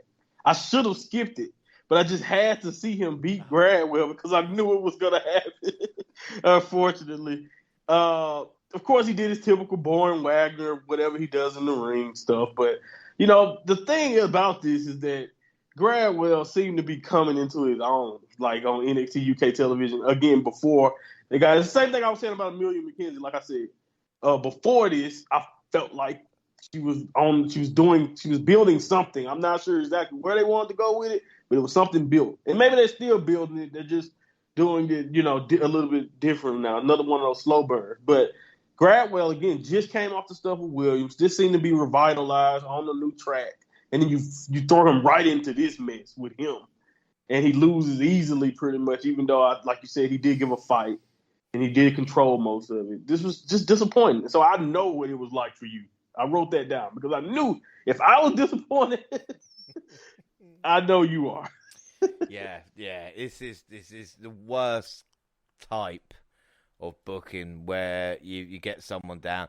And if anybody ever disagrees with the fact that WWE don't listen to this podcast, then why else would they put Von fucking Wagner when they had everybody else on that roster? You pick Sam Gradwell. Fuck you. That's a good point. And then guess what? Stevie Turner's right after this. Yeah, I know. And, like they hated you this episode. It was just a tag match. Well, we get Carter and Smith warming up backstage. Then we get Brookside and Alexander rock up the Performance Center as they get quizzed about questionable tactics. And Mel interrupts as break them, but not able to do it. So I guess we're going to get another tag match soon. Ivory Nile video package as they hype up her match against Miko next week. Mark Andrews interviewed outside the Performance Center about his match with Kenny Williams next week when he stops to have a scrap with Kenny, who was apparently letting one of his tires down. That's one of these things. It's like, well, you starting at me? Well, I'm only letting your tires down. What are you talking about? And there's a marksman in the background, of course. Like we talk about up next. I popped so hard. I popped for that because he was like, "What are you doing? What do you mean? What do you look like you doing?" Hilarious. Caught red-handed. We see Stevie Turner versus, of course, Hayes in the next match. Hayes stunned Turner with a jawbreaker and a sling blade, and she looked to keep momentum going, but Turner hold of her tights to slow her down for delivering another huge boot to set up Hayes for the mass effect and the pinfall. I mean, Stevie needed that win. And I tell you what else, NXT UK looks after its women's division because if Stevie Turner was anywhere else, she would not be getting match time on TV. Oh my God, this is passable. This is stuff. I didn't have a problem. It didn't last too long. It went by quickly. And like you said, Hayes is solid too, so this wasn't bad. The commentary team made me think that we may have to keep an eye on Stevie going forward, but I don't know if what that actually entails. So we'll see. Well, we see Mackenzie apologising to Miko Satomura for losing to Lash Legend, and Miko just says to her, "Be better." Be better. Yeah, shit. That's what I'm saying. It's like maybe they still building it. Because that's what I was thinking anyway. A little student master thing. But yeah, I was surprised. I was like, really? But I guess I get it because Lash is that bad. It's like, yeah, you're embarrassing me. Yeah, it's just like, have you not seen how shit she is? Like, what are you doing? We then get an East End bookie as we're in the locker room with Samuels and Dar. Shah announced they're taking Wolfgang and Kemp in 2 weeks. And Dar Rush say they're real friends, while Wolfgang and Kemp are fake friends. They finish each other's sentences and they reveal Dar and Shah have made themselves a heavy odds-on favourite to win. And in our main event, Asher Smith and Oliver Carter versus Mustache Mountain versus D Familia for the NXT UK Tag Team titles. We see Bate Carter and Tiemann stared each other down to open a colossal matchup. They each looked to gain the early edge in a fast and chaotic opening few minutes as Bate and Carter formed a short alliance to take out Tiemann. Mayhem broke out quickly as Team dove over to break up a pin attempt by Carter, leading to all 6 superstars flooding the ring for a series of wild back-and-forth action. Raja grabbed one of the tag team titles and slid it to Tiemann, but Smith countered the attempted blow to send Tiemann tumbling to the arena floor with a clothesline, turn around into 1 from 7. Determined to reign as champion, 7 grabbed his title to put the match away, but Bate intervened to grab the other end of the title and prevent the use of the weapon, while the two played tug-of-war. Carter over in, wiped out Bate, while Smith rolled up 7 to record the pinfall, and your new NXT UK Tag Team Champions. It is Smith and Carter. But as they celebrated, it looked like Mustache Mountain was coming to an end as 7 stormed off, repeatedly yelling, "I'm done" at Bate as he left the arena. But as I said, one of the most improved tag teams at NXT, and they do win the gold. But unfortunately, probably wasn't the biggest story. But there was so much going on in that matchup. A really, really good main event. I agree. It probably wasn't as hectic as some of the other triple threats that you see across other promotions, but this was still awesome. And I thought it was good because of that, because it wasn't as hectic. And I thought everybody brought their A games here. Tillman and Roger filled their roles perfectly. And I thought, of course, what I really liked the most about this is that it told 2 stories at once to me. Smith and Carter finally getting over the hump, achieving their goal, and pinning the champs. Not pinning DeFamil. Getting that victory over Mustache Mountain, which we know was important to them, even if it was because they were at each other's necks. And then you have, of course, the story of Tyler Bate finally standing up to 7 in a way and choosing honor over cheap victories. Even though I know Bate did the right thing, James, but I have an argument that he honestly did not have to do that. It was no DQ match. Yeah, it wasn't necessarily breaking a rule, right? No? Okay, honor. You're right. Honor. You're right. Anyway, honestly, this was all executed perfectly, in my opinion. So I thought this was excellent work by everyone involved. New tag champions, I'm all for it. And it was a slow burn. We're here, and we'll see what happens next when it comes to Mustache Mountain. But this was done right. Yeah, well, that's 3 proper tag teams. It was a good story told. And the one time out of 3, Bate decides to stop Trent from cheating, they do lose the titles, which does tell you something about that as well. But no, credit to your new NXT Tag Team Champions. Well, Smith and Carter, like I said, come on leaps and bounds. But this is the beginning of the end. Trent will never be the same again. We'll move on to our penultimate of NXT UK, June 9th. We start off with Mark Andrews versus Kenny Williams. And I talked about the story of the paranoid Williams looking around to check to see, even under the ring through his masked tormentor Tiger 2-round, adds another layer to it. It looked like he was closing on the win when he dropped Andrews' throat first on the rope and hit a chop block, but he was immediately paralysed with fear when Turan suddenly appeared on the ring apron. Seconds later, Turan avoided a right hand from Williams, and the scum of the earth was rolled up by Andrews for the 3 count. What are your thoughts? Yeah, man, I thought Mark Andrews showed great toughness and heart because he continued to fight when Williams was pretty relentless for a good part of this match. But this was, like you said, all about continuing Kenny's storyline with whoever is behind the mask. And this was a good start to the show, I thought. This was not bad at all. Decent stuff from both guys. Yeah. I mean, these so much talent. And if they were more known to people, people would complain they were unused. That's how much I think Andrews and Williams, they go, oh, I've never seen these guys. Why are they not used more? Well, for me, it's a perfect way to start. I'm starting to see more like with the Nathan Frazier. Like every week, every Tuesday, I'm seeing someone who may not have known who the hell he was talk about him. Like, man, where's this guy been? And I'm thinking he's like a performance center creation. I'm like, man, he just had a classic. We had a classic with, Gunther before he was Gunther. So, but, it is what it is. Well, we get a video package on Trent's 70s and retirement through the months. And the focus is absolutely not on who won the belts, but on the former champs.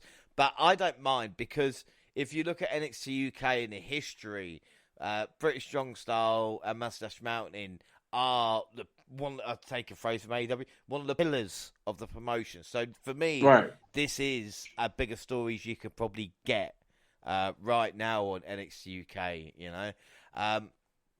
So I don't mind that. And then we see Mark Coffey looking out the window at the Performance Centre as if he was waiting for his brother Joe to return. His phone rings and we hear him crystal clear audio speaking, saying, oh, you're not coming back? All right, okay. Speak to you soon. So again, it's interesting. Another thing. I mean, with Mustache Mountain in trouble, we don't know what's going to happen. They wouldn't do the Gallus. Gallus are fine, aren't they? You know. Yeah. They're fine, right? Yeah, they're fine. I can't see anything happening. We must be missing something. Yeah, just a spat. Yeah. Good. I'll be worried otherwise. Tate Mayfair's and Ollie Burt versus Symbiosis. The two pulverised Mayfairs and Blake, scoring a win when T-Bone planted Mayfairs for a power slam, and Primate finished him off with a diving headbutt. Though the impressive win was overshadowed by what happened next. Eddie Dennis raised the arms of Primate and T-Bone, quickly threw him back down, began soaking up the spotlight, but they suddenly attacked Dennis and drilled him with the same power slam diving headbutt combination that earned him the win. Primate and T-Bone shook hands the entranceway and exited in separate directions. What are your take on this? Yeah, man, the match was what it was. I thought it was a good step at first. Like, this is what I wrote, because originally I thought, they're going to give out Symbiosis a nice, victory to get their heat back, because, the board made them look like chumps. But the commentary teams, when I was starting to notice, when they were like, oh, no, they were nowhere near contention for the tag titles last week. I think Andy said that, and I was thinking, okay, so maybe they're on the rise now. They're going to try to get tag team contention? No, because Andy blamed Dennis, right? And he's like, they're underachieving. He just mentioned it a couple times. And it's all Eddie Dennis's fault. And then the Symbiosis obviously agree with him. Because, but the thing about them shaking hands and going separate ways, I wrote it down as a question, but I think that's basically what they're saying. It's done. Symbiosis is done now.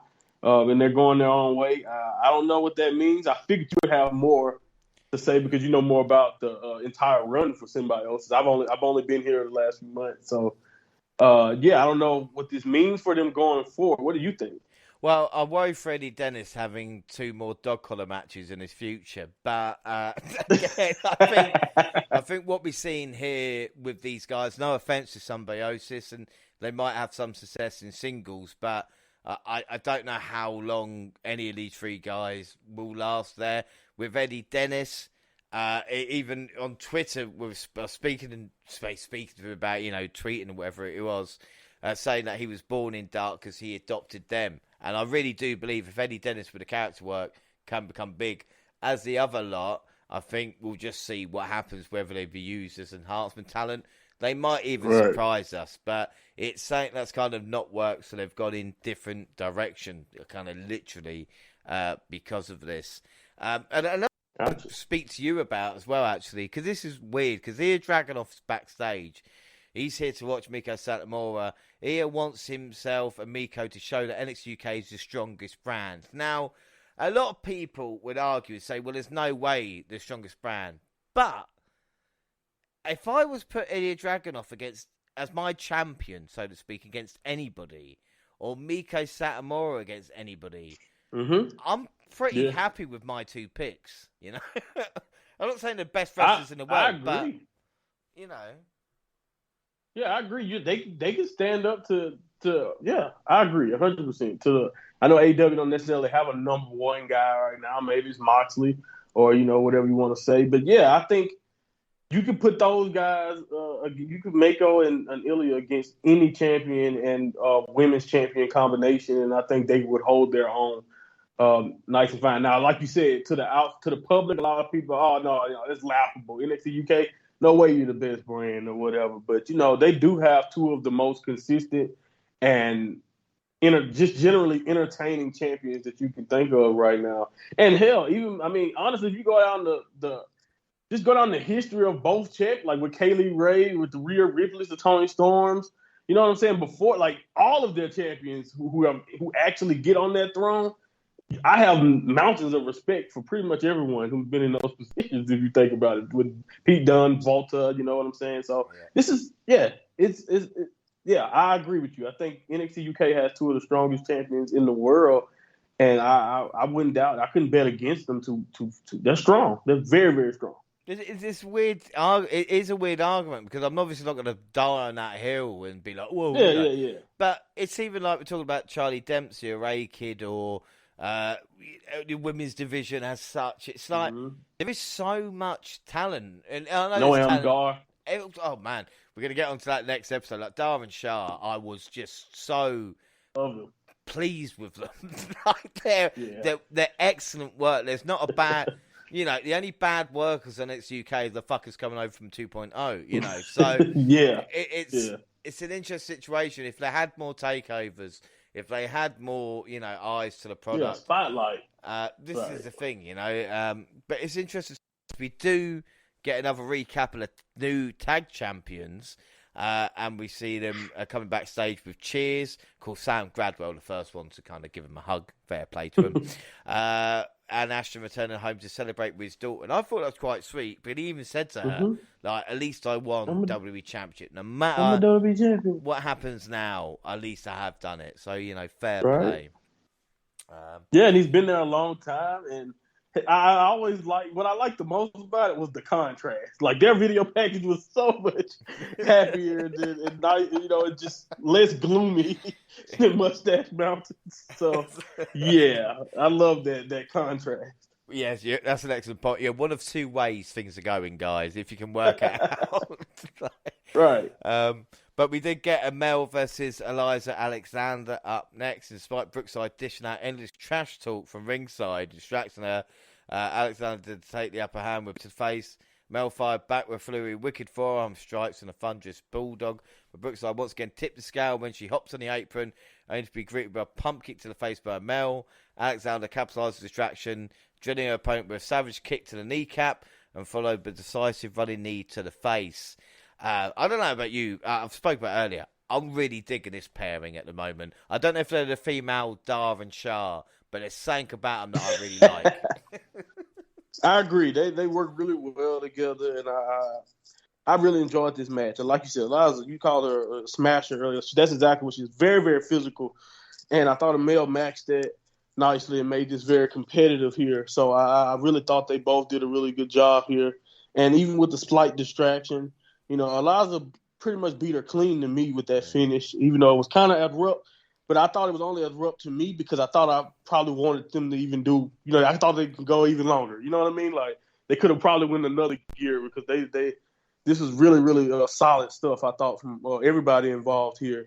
And like you said, from the facial expressions that Zaya make and their entrance and just how they look together, I think this is a very, very good pair.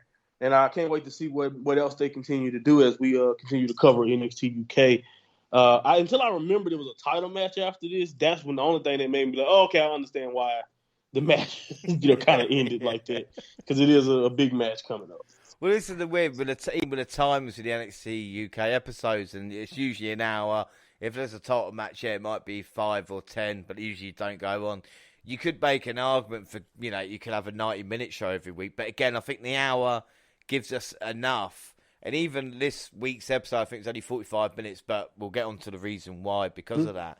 But again, you don't want too much of a good thing, I suppose, you know. But sometimes it does work out. And then we see Wolfgang interrupting Damon Kemp's warm-up so we can another version of a workout, which is working out some pints. Of course, they go to the local pub.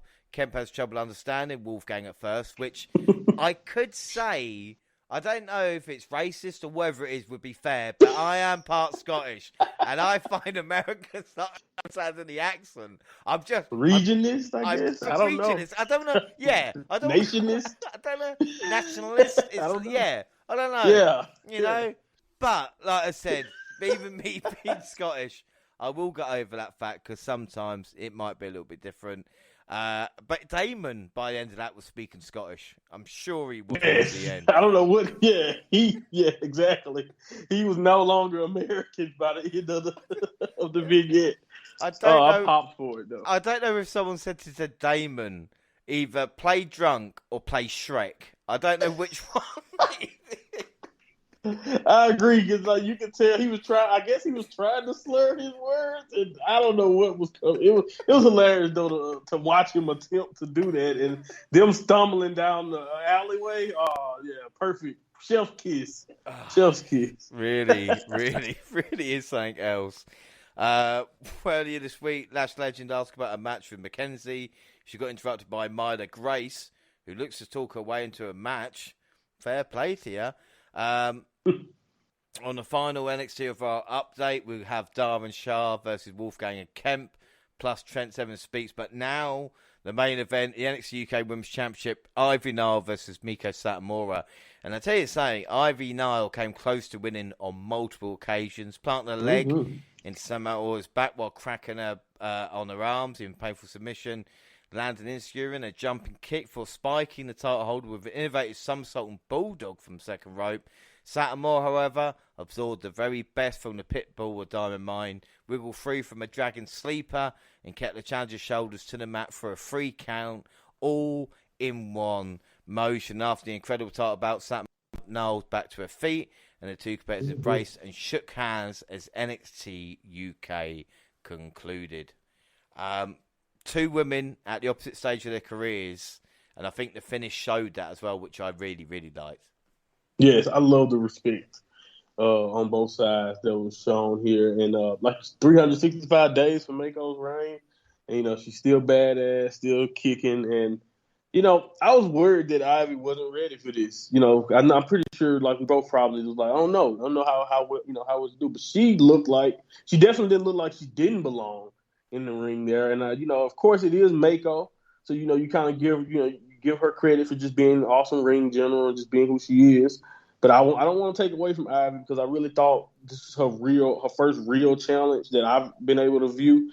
And I think she passed it here. She looked legit. And she gave Miko all she can handle in the story that they were telling. The way that like she kind of only lost because of her lack of experience with the counter towards the end there. So I just thought this was excellent work by both ladies involved. And like I said, came away impressed with Ivy, and Mako did her thing like she was supposed to. So I love this. Without a doubt, not just, not too fancy, just wrestling. And you make an excellent point about Ivy. And again, it's because what we've seen with 2.0 coming here and thinking, oh my God, this is going to be bad. But Ivy, right, I think, took responsibility. There's a great video on WWE.com afterwards with Ivy video and in tears, basically thanking Miko for this opportunity, coming and appreciating it. And it really has kind of turned me on Ivy now, because anybody debuts, and you always kind of take that sideways glance and go, nah. But what I've seen of her, you got to feel them out. Yeah, exactly. In this performance, and what I've seen and what it means to her, and I think that's what sometimes matters more. Even to a fan, is like, do you actually care about what you're doing? It's like, Lash Legend. I'm great at basketball, but I thought during COVID I'll try wrestling. Compared to Ivy Nile saying, this means the world. Miko's a legend, and I want to try and just do a bit of what she's done in her career, Like you said as well, Miko held the title for a year, and it doesn't feel much. It feels like we have a lot more. And same with Ilya Dragunov as well. Both of them are the 4th champion in NXT UK history. So you think you've had a lot of champions, but like you talk about, Toni Storm, Rhea Ripley, Kaylee Ray, and now, of course, Miko Satomura. It's quite a lineup. I'm hoping that we get Miko versus Alexander, because I think that would be hard hitting as fuck. Yes. Oh my goodness. I hope we get there too. They're gonna. Oh my God. They're gonna knock the hell out of each other. Kicks and elbows. Oh man, I can't wait. So it'd be interesting to see what happens there. But we have the last episode of June 16th, and I take this with a heavy heart as well. But we've got Nigel McGuinness and Andy Shepherd fighting commentary. We started with Tiger Turan versus Josh Morrell, and of course Turan's been around a bit, mostly peeking into Kenny Williams matches. He completely overwhelmed Morrell, blitzed him some impressive early Matt Grenfell connecting with a dropkick and saw through the air to take his foe with a crossbody. but Morrell was unable to continue following the crossbody. The officials stopped the match, awarded victory to Turan. And this has become quite common to see, especially in NXT UK in recent times, you know? Yeah, man, it's so crazy. And I was surprised that they even presented this match at all. And honestly, given the result and how it kind of played out. Because the crossbody, it looked normal. I guess it was kind of high. Kind of looked like whiplash, maybe. But I'm not a doctor, so I just kind of left it there. But, yeah, it's definitely unfortunate from Morrell here. And I don't know. It's a scary little trend. But, I didn't necessarily know what to make of this. It was just a tough. You never really want to see this when you're watching the product, whether you're in the crowd, whether you're at home. It's always tough when things like this happen. But, yeah, it was an unfortunate start to the show, man. Yeah, it makes me think as well that they might have added it's either a Kenny coming out but decided against it and cut it short. And like I said, the last episode of NXT UK, only 45 minutes, but if you take 10 minutes off, for kind of what we maybe would have had, it would have been interesting. But like I said, to actually show the match when it wasn't a lot, but then again, I guess it was WWE's choice. At least they're not continuing match with an injured wrestler. And speaking of injured wrestlers as well, we got the announcement that Blair Davenport is going to make her return. Now, this is huge news because we were expecting Miko and Blair a little while back. Looks like that's on the horizon as well, hopefully. Yeah, I agree. I hope we don't necessarily have to get right back into it. Maybe give her a couple other warm-ups or maybe even a little feud with someone else to start it off. But, I hope we get – I was kind of not let down because she didn't immediately just come out and be like, Mako, I'm coming for you, in a way. But I definitely cannot wait until they finally get tangled up with each other again because I feel like the match that we were robbed of finishing was on its way to being a really good one. So I can only wait. I can't wait to see what they would do if they, got a chance to do it again. I'm very, very happy to see her back. Especially without seeing much Jenny lately. I feel like a strong heel character like Blair Davenport is needed in the division. One of the interesting things about Jenny as well, that's an excellent point. I've seen her for a while, but I think she is romantically involved with Volta. True. Whether that would affect the fact that she would move over to America just because of that or not is another thing. But as we've seen, that's another talent. Talk about how stacked the women's division is, and kind of even the UK has taken a backseat to 2.0 recently. When you've got someone like that, like you said, you can bring into the equation. But at the moment, we've got people like Lash Legend. We'll have to deal with that. She took on Myla Grace. Legend continued to disrespect by twice pie-facing Grace. Grace immediately fired back with a barrage of right hands and a boot to the face and hit a picture-perfect DDT. Well, I say picture-perfect. But Legend earned a win by clubbing the flow with a vicious pump kick for standing over a downed opponent. I felt sorry for Grace, to be fair. I agree. This is what I'm saying. Second time in a row where they were in this situation, and I felt sorry for the other competitor of just trying to, do whatever they can out here.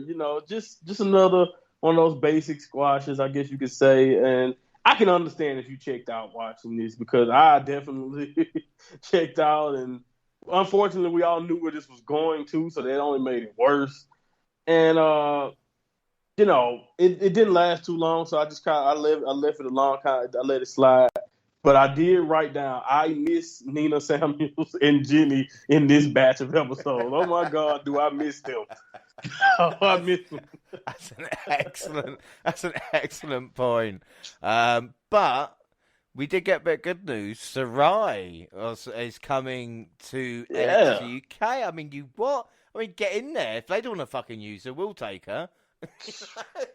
100%. And she definitely should have been on this list before Lash Legend was. Like, let's just be honest. I don't know how she wasn't the first pick, but yes, I was very, very excited. I think we can see some good stuff from her in the ring with a lot of the talent that they have in that women's division and on the UK. So I can't wait to see those styles blend. And, of course, possibly an encounter with Mako, down the line or whenever they want to do that. So. Well, maybe they've said to themselves, look, we sent Lash Legend and Von Wagner. Let's send someone with talent to see if that actually works, But I say that. I say that they give with one hand and take away with another, because that's followed by the news of Josh Briggs, Brooks Jensen, and Fallon Henlon coming as well. I mean, fuck me. And they want a shot at the NXT UK tag titles as well. Well, I mean, and again, not to be this guy, but people have a go at like the foreign heel. You know, even like Volta now going, oh, American will never hold us. I mean, these guys were literally like, yeehaw, boy, we're going to ride our horse and come to UK, boy. Bring it back to the US of A. Yeah. Like, it's just like, is that how every American speaks, Monty? Is that... No, I'm from the south of the United States, where they are trying to depict. People have not talked like that for centuries. It feels like, at least, not gonna say centuries, but I'll say decades. Like, come on, 40, 50 years since people were walking around talking like that. Well, it's pockets who still, you pray for. Well, I'm joking, but no, I'm not excited this. And the fact that they get this title shot on their first, like, what the hell have they done to get a title shot? Like, please, Smith and Carter. Please. If they fucking drop no the way. belts, no, they can't. No they way, can't. right? They can't do it. We're gonna take the belts till you're back to America, boy. What the fuck? It's not 1887 anymore, guys. We're gonna beat those damn British like we did back in 1787. Yeah, red coats. Come on, like, boy. oh God, calm down. My word. Tea party. Well, but even in this, again, not to have a go at NXT UK for having a go at Scottish people, but they were saying Wolfgang was fueled on Iron Brew and fucking haggis in the main event, which is just like, oh, come on, don't do that. But yeah, Wolfgang, Damon, Kemp, Shah Samuels, and Aaron Dar. And the chemistry was never more apparent when Wolfgang overwhelmed Samuels with a mix of strikes and did the signature cross-arm pose while shouting Gallus boys on top. Damon Kemp was like, I guess I'm in Gallus and Diamond Mine now. I'm in two groups. Like, well, moments later, Dar distracted by Wolfgang at ringside. Kemp planted Dar with an impressive slam to secure the victory. Wolfgang Kemp once again hit the signature Gallus pose, and Samuels darted back in the ring to attack the victors. Wolfgang planted him with a thunderous spear. Bollocks. Right, so before I get your thoughts, the final scores for 2.0 versus NXT UK is 8-2. 8-2. Oh, 8-2. Oh my God. 8-2. And I could count Ia Dragunov wrong, which would only make it 8-3, but we have got more matches coming on, obviously, next month for the next NXT UK. But I don't know what's going to happen. But Wolfgang did cheat on us. So if anybody's asking if I'm not counting him, he's turned his back. But I will say to you, the Battle of the match itself, Shah and Dar may be my favourite team to watch, only because I talked about Pretty Deadly calling the spots pretty loudly in recent matches. Try and catch them calling a match. They are in constant dialogue with Damon Kemp about everything. But because of the trash talking, because of the grimaces, because of the... I even love the interaction when Dar's going, Shah, quick! And then they hit the double team move or stuff like this. For me, it's quality professional wrestling, because these guys have been in crowds of 10 and realised they had to hide it, and they do so much. What did you think? I mean, I know you love Dar and Shah. What do you think of this match, and what do you think of this combination? Because it just keeps on giving. Yeah, I agree. They're leaning on them a lot. Even it's kind of nice to see them get leaned on outside of the Heritage Cup format for a change. So you kind of get to see them work, like you said, work together as a team. And I agree. I love every second of it. And that's a really, really good point about them calling spots and all of that, and just how they just being the definition of a pro. Is the best way I guess I can describe that. They just know exactly what they're doing out there, and I guess that's another thing that just makes them so compelling, other than them just being very, very entertaining. And like I said, the sale of the spear after the match just cracked me up, because he was so animated, as Shaw just seems to always be. But I really think NXT UK has done wonders for Kemp in my eyes, to me, especially as a character, because again, he barely has gotten a chance to speak in the Diamond Mine. And he's a different guy, it seems like, over the UK. And I think the people backstage love that vignette of him and him and Wolfgang drinking because they had to air it again before this one, but probably to fill time. But this was good fun, though, surprisingly, and I didn't mind Wolfgang and Kemp working together. I thought they looked good, in the moment. And that kind of, their posing together is what sparked my theory, which I'll get into in a second. But I thought they gave Kemp time to shine, which is what he needs, and time in the ring. And Darden Shaw just continuing to be their entertaining selves, and just a highlight whenever their feature made this put this over the top for me. So, but them posing together the way they did, the match worked out, it really made me wonder: is Joe watching this? And with Mark winning without him, and kind of seeming like he wanted to do a singles thing, kind of like he was before he left for hiatus. And then you have Wolfgang teaming up here with Kemp and doing the pose. Are they planting these things that Joe might come back not so happy with his crew and make even more dissension than Gallus? I can't wait to see what happens, because maybe I'm making something out of nothing, but I just thought that maybe some of the stuff that's going on is also a seed in the direction of maybe splitting Gallus up. And I know losing Mustache Mountain and Gallus this close together could be very, very different when it comes to NXT UK. But I don't know. I'm just saying, they seem to be teasing something. We don't I don't know. Let me know. Am I on to something? We don't know yet about Mustache Mountain. Trent Seven's just about to speak, so I've got hope from them going back together. Hold on, hope.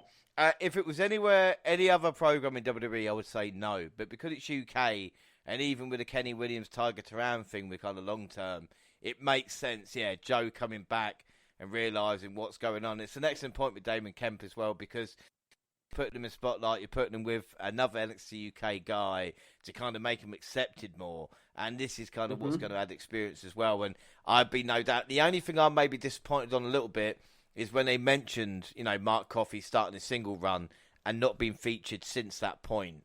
And I think that we need to see a little bit more of that. Or even kind of Mark and Wolfgang, going, oh, I know what you're doing, but I don't mind you going a separate way. And then Joe can completely kind of back on that. Right. It'd be interesting to see, Something to keep an eye on. It worked out. Yeah. Like I said, it's with NXT UK, it's definitely something that is on the horizon there, because I can't see Joe Coffey going up without Mark if they're going to go up as a group, because it's like, what would they do on the main roster? Well, they could be teamed up with Sheamus. Probably make more sense than Ridge and, Butch at this moment in time. But, yeah, we'll see what happens. Very interesting. And like I said, our main event segment, the very last thing we're going to look at was Trent Seven coming out with his own entrance video, towel around his neck, and he asked for time to explain his mindset, saying he generally didn't know what was going to happen if they lost the titles. Apparently, he doesn't feel like how he used to, and he made a decision on his future. Except Trent wanted Tyler Bate out to come so he can speak face to face. He didn't enter the ring, and emotionally told the former NXT UK champ he never would have accomplished what he did without the big strong boy watching his back. He recalls some of their greatest moments, including winning the NXT titles in the Royal Albert Hall, of course beating Pretty Deadly for the NXT UK Tag Team Championship. For the very top of Mustache Mountain to the bottom of my heart, I just want to say thank you and everyone for being part of this ride. Seven said his voice began to crack. The long-term fans embraced, but when Bate turned away, Seven stunned everyone with a shocking uppercut below the belt. With that, Seven grabbed Bate by the beard, or the mustache more aptly, and said, "I never needed you," and slapped him across the face. Seven lifted Bate above his head and dropped him with the burning hammer, draped a towel across his former friend, and stood on his chest with 1 foot as the NXT UK concluded to a shell-shock audience with Mustache Mountain leading to the end of British Strong Style. Monty, this was big for me, man. What did you think about it first? Oh, man, this is just storytelling that is fine. It's coming to an head, culminating a beautiful, beautiful story, in my opinion. And just the way it was executed, all the way from the production shots of the live crowd who was obviously getting emotional. And, just the little things in this segment. You know, Seven, like you said, picking him up by the mustache after the deed, and like just like that little nod, and then also I think what happened was when they embraced first, and then he walked off and kind of stood by the rope, and you can tell he took a deep breath, and he went over, and I thought, okay, he's about to do it now. He's gonna get a running start and do it. Nope, he went over there and he gave him another hug around from the backside to set up the low blow. But it's just like that little extra hug, like just kind of the way he executed was just so well done, because I just thought, oh, okay, because you kind of you kind of see the crowd like, oh, okay, we're gonna start chanting Mustache Mountain because they got it, they hugged it out, they're good, and then boom, the shock on like some of those people's faces. It was just well done. It was perfectly executed. I think the writing has been on the wall. When you look at the way they've been trying to tell this story, because it just seemed like Tyler Bate was not going to jump on the dark side with him. And you know how it is if that's the case. The tag team partner's not going to go over there with him. And you got to get rid of the partner. And even if it is in this situation, I do love also him saying the other one in reference to Butch. That was great. That was a great little thing there. But yeah, I knew this would be a big deal for you. I really, really wanted to hear your take on it. You've been with these guys from, day one or from the beginning, especially probably even before the NXT UK days. So I really would like to hear your take on it, because I know what they mean to me and like what I've gotten a chance to see in the last few years, and just since I've been reviewing this show. So and I love them, but I know that they mean 20 times more to someone like you. So what did you think of this? Do you know what? This was shocking, because the thing is, even you've been warning me these past few months and saying time, but for I can't put into words what Mustache Mountain, especially NXT UK, it'd be the equivalent of the Bucks turning on each other. I would say would be the kind of thing, right, because you can't fathom it. Trent and Tyler with Pete Dunne as well, British Strong Style. Without those three guys being a pillar, they built that company on their back. As wrestlers themselves, with Tyler Bate being the first, you kind of NXT UK champion, and the team with Trent and everything they kind of accomplished. And you thought if anything was going to happen, it'd be Trent just, saying, walking away and saying, no, this is my time. And what it means that this is the end. Trent Seven is not a young man. He's obviously thinking about time, and he has talked about it in the past couple of years, and it's obviously leading to now, and obviously either loser leaves town or retirement match even between Trent and Tyler. My only issue is the crowds aren't big enough to understand this matchup. For these two to have a one-on-one match needs an O2, a Royal Albert Hall, an arena full of people with the emotion that we're going to see here. I'm excited to see Tyler showing a bit more fire. We've talked about this before. A little bit maybe more personality. And it's weird, again, the parallels that we've seen. It's even like Eddie Dennis being attacked by symbiosis is the same week Edge was attacked and kicked out of Judgment Day. A bit like we saw with Trent getting turned on here was a similarity between Jungle Boy and Christian on Dynamite. But the weird thing is that NXT UK was taped a month ago, so they were already done.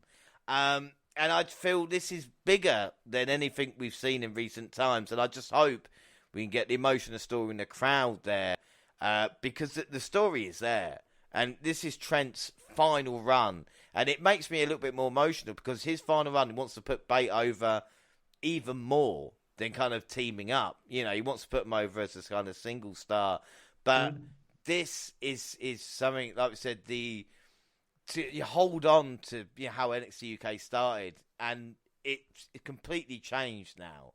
Even with the tag teams and the stuff in the base. So this is a new era, and it'll be interesting to see what happens. Whether we talk about, what are your thoughts on it this past month? Because we've seen a lot of 2.0 talent. Do you think we'll get back to kind of basic UK, or do you think this will always be the thing now? Will them kind of sending talent over? I think as long as the talent is so as long as their direction is a lot, these people with not much experience, I think they're going to continue to try to use NXT UK's wealth of experience and knowledge in wrestling and try to ship people over. That could be good, but at the same time, it could definitely be obviously problematic because this wasn't the best batch of NXT UK shows to me, but it definitely had a lot of great storytelling, which is something that I'm used to now when it comes to NXT UK.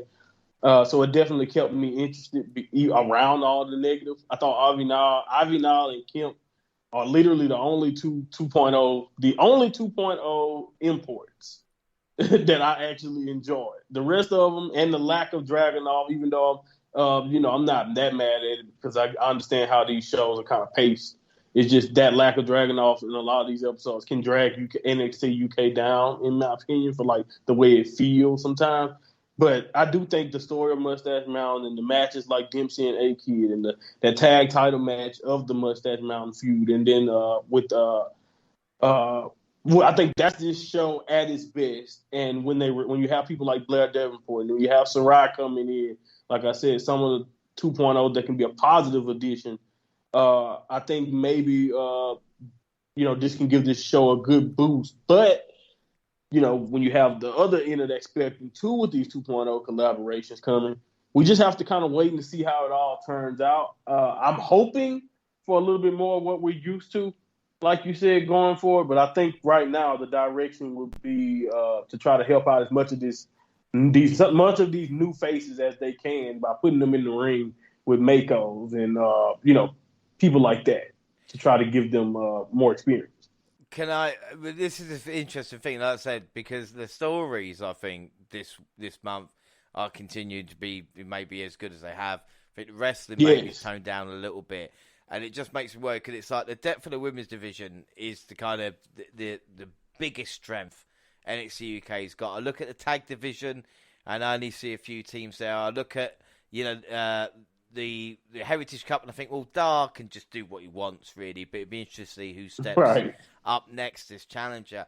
It's the kind of main event scene, and like you said, with Ilya Dragunov, and there's no kind of someone there who's discernible as next in line. It even makes me think if they want to go fully in with Trent Seven as a heel to face Ilya Dragunov, whether he wins or loses, and try and go in that direction, and then maybe Tyler versus Trent down the line for that. It's interesting time for NXT UK, isn't it? I agree. They have options. Like you said, when they cap off this story, you have options that you can send, like your Seven Troy Dragunov, or you could prolong this stuff with Babe. You can kick it right off as soon as possible if you want to, or you can just let it build up some more. They have options, like I said, with the Gallus story, like I said, possibly planting the seeds of something. Either whether he comes back into the fold and it works out, whether he doesn't, something is going to happen with Joe Coffey. So, like, again, you have to be excited about what's coming there. And, you never know what's going to happen. They've done a lot of time. I think the last few, besides the Jordan Devlin stuff with Dragunov, he's had a couple of defenses where it's been people who come from 2.0. You never know. That might be a possibility. We get a random title defense out of nowhere in the coming weeks. Like I said, they have plenty of options of what they like to do. I think, like you mentioned, the storytelling being the strongest part of this show is vital. And I think as long as they continue to focus on telling good stories, the foundation will be fine. But I am worried about the level of action we will get consistently if they lean too much on 2.0 going forward. So we'll see. It's tough when you have an hour of television because you want to develop these guys in 2.0, but you also want to continue to develop your own roster, like Aaliyah James, for example. I thought she was doing something. I thought she was on the rise, and again, no television for a while now. Because of not enough time really in spots and all that type of stuff. So it's just it's a lot of they have a lot of options. They have a lot of talent. So this can go in many different directions going forward. But we'll be here to see and talk about it all, though. So that's the good thing. Right. Well, do you know what? You just made me come up with one final question. And I'll ask you, it's a bit of left field. Just the complete opposite of what we're talking about. If you had now the opportunity to pick one 2.0 star to come to NXT UK you know, whether it will be permanently or whether it is to have a few matches, you know, who would you pick? My choice is really out a little bit. I just think of it. I'd have Legado down into NXTUK and his series of matches with Di Familia. I just think that would be work. I mean, Santos and Damon, you know, would just be great as well. We just, you know, those teams having fun. I know there's probably more serious picks, but that's what I'm going to go for now. What about you? Yeah, I don't mind that at all. I mean, you know, Santos in general, like Santos versus Dragunov, man. You know, Carmelo. Of course, I can always say Carmelo Hayes. I feel like he would shine anywhere. Believe it or not, maybe you can consider this me coming around. Waller actually would be him and Kenny Williams just being assholes to everybody. The NXT UK. Oh my goodness! Like I actually think Waller will fit in nicely around there. Actually, believe it or not. Yeah, well, that's what I said. It's interesting, and you know what? The chances of seeing Grayson Waller are going up each and every week. Good point. That's a good point. But again, Monty, we're wrapping up now, and it feels like every pod we do together, we fit more and more in. But when you consider we started talking about like kind of news and where we went to with Vince McMahon to where we finished now, we have got a lot covered there, and I think I'm quite happy. So that is it.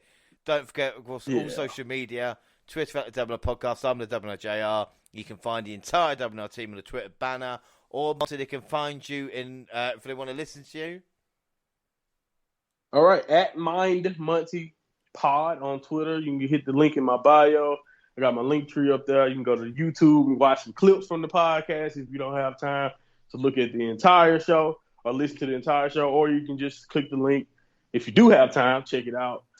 We definitely covered the extent that we had on the Vince McMahon stuff on the most recent show. Mentioned Sasha Banks because there was a lot of stuff going on. People don't necessarily know what's going to be happening there. And we reviewed Dominion of New Japan. So please check out the show.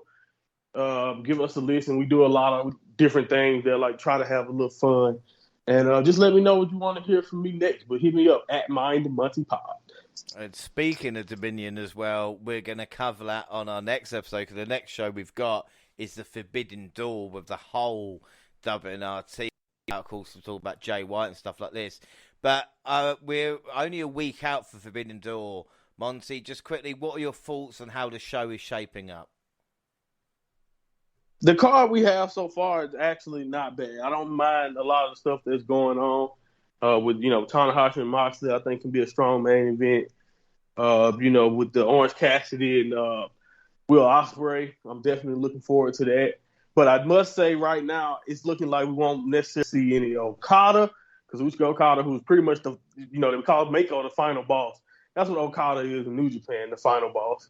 We don't know who Jay White is fighting yet, so I'm reserving judgment on that. I can't wait to see what that's supposed to be about.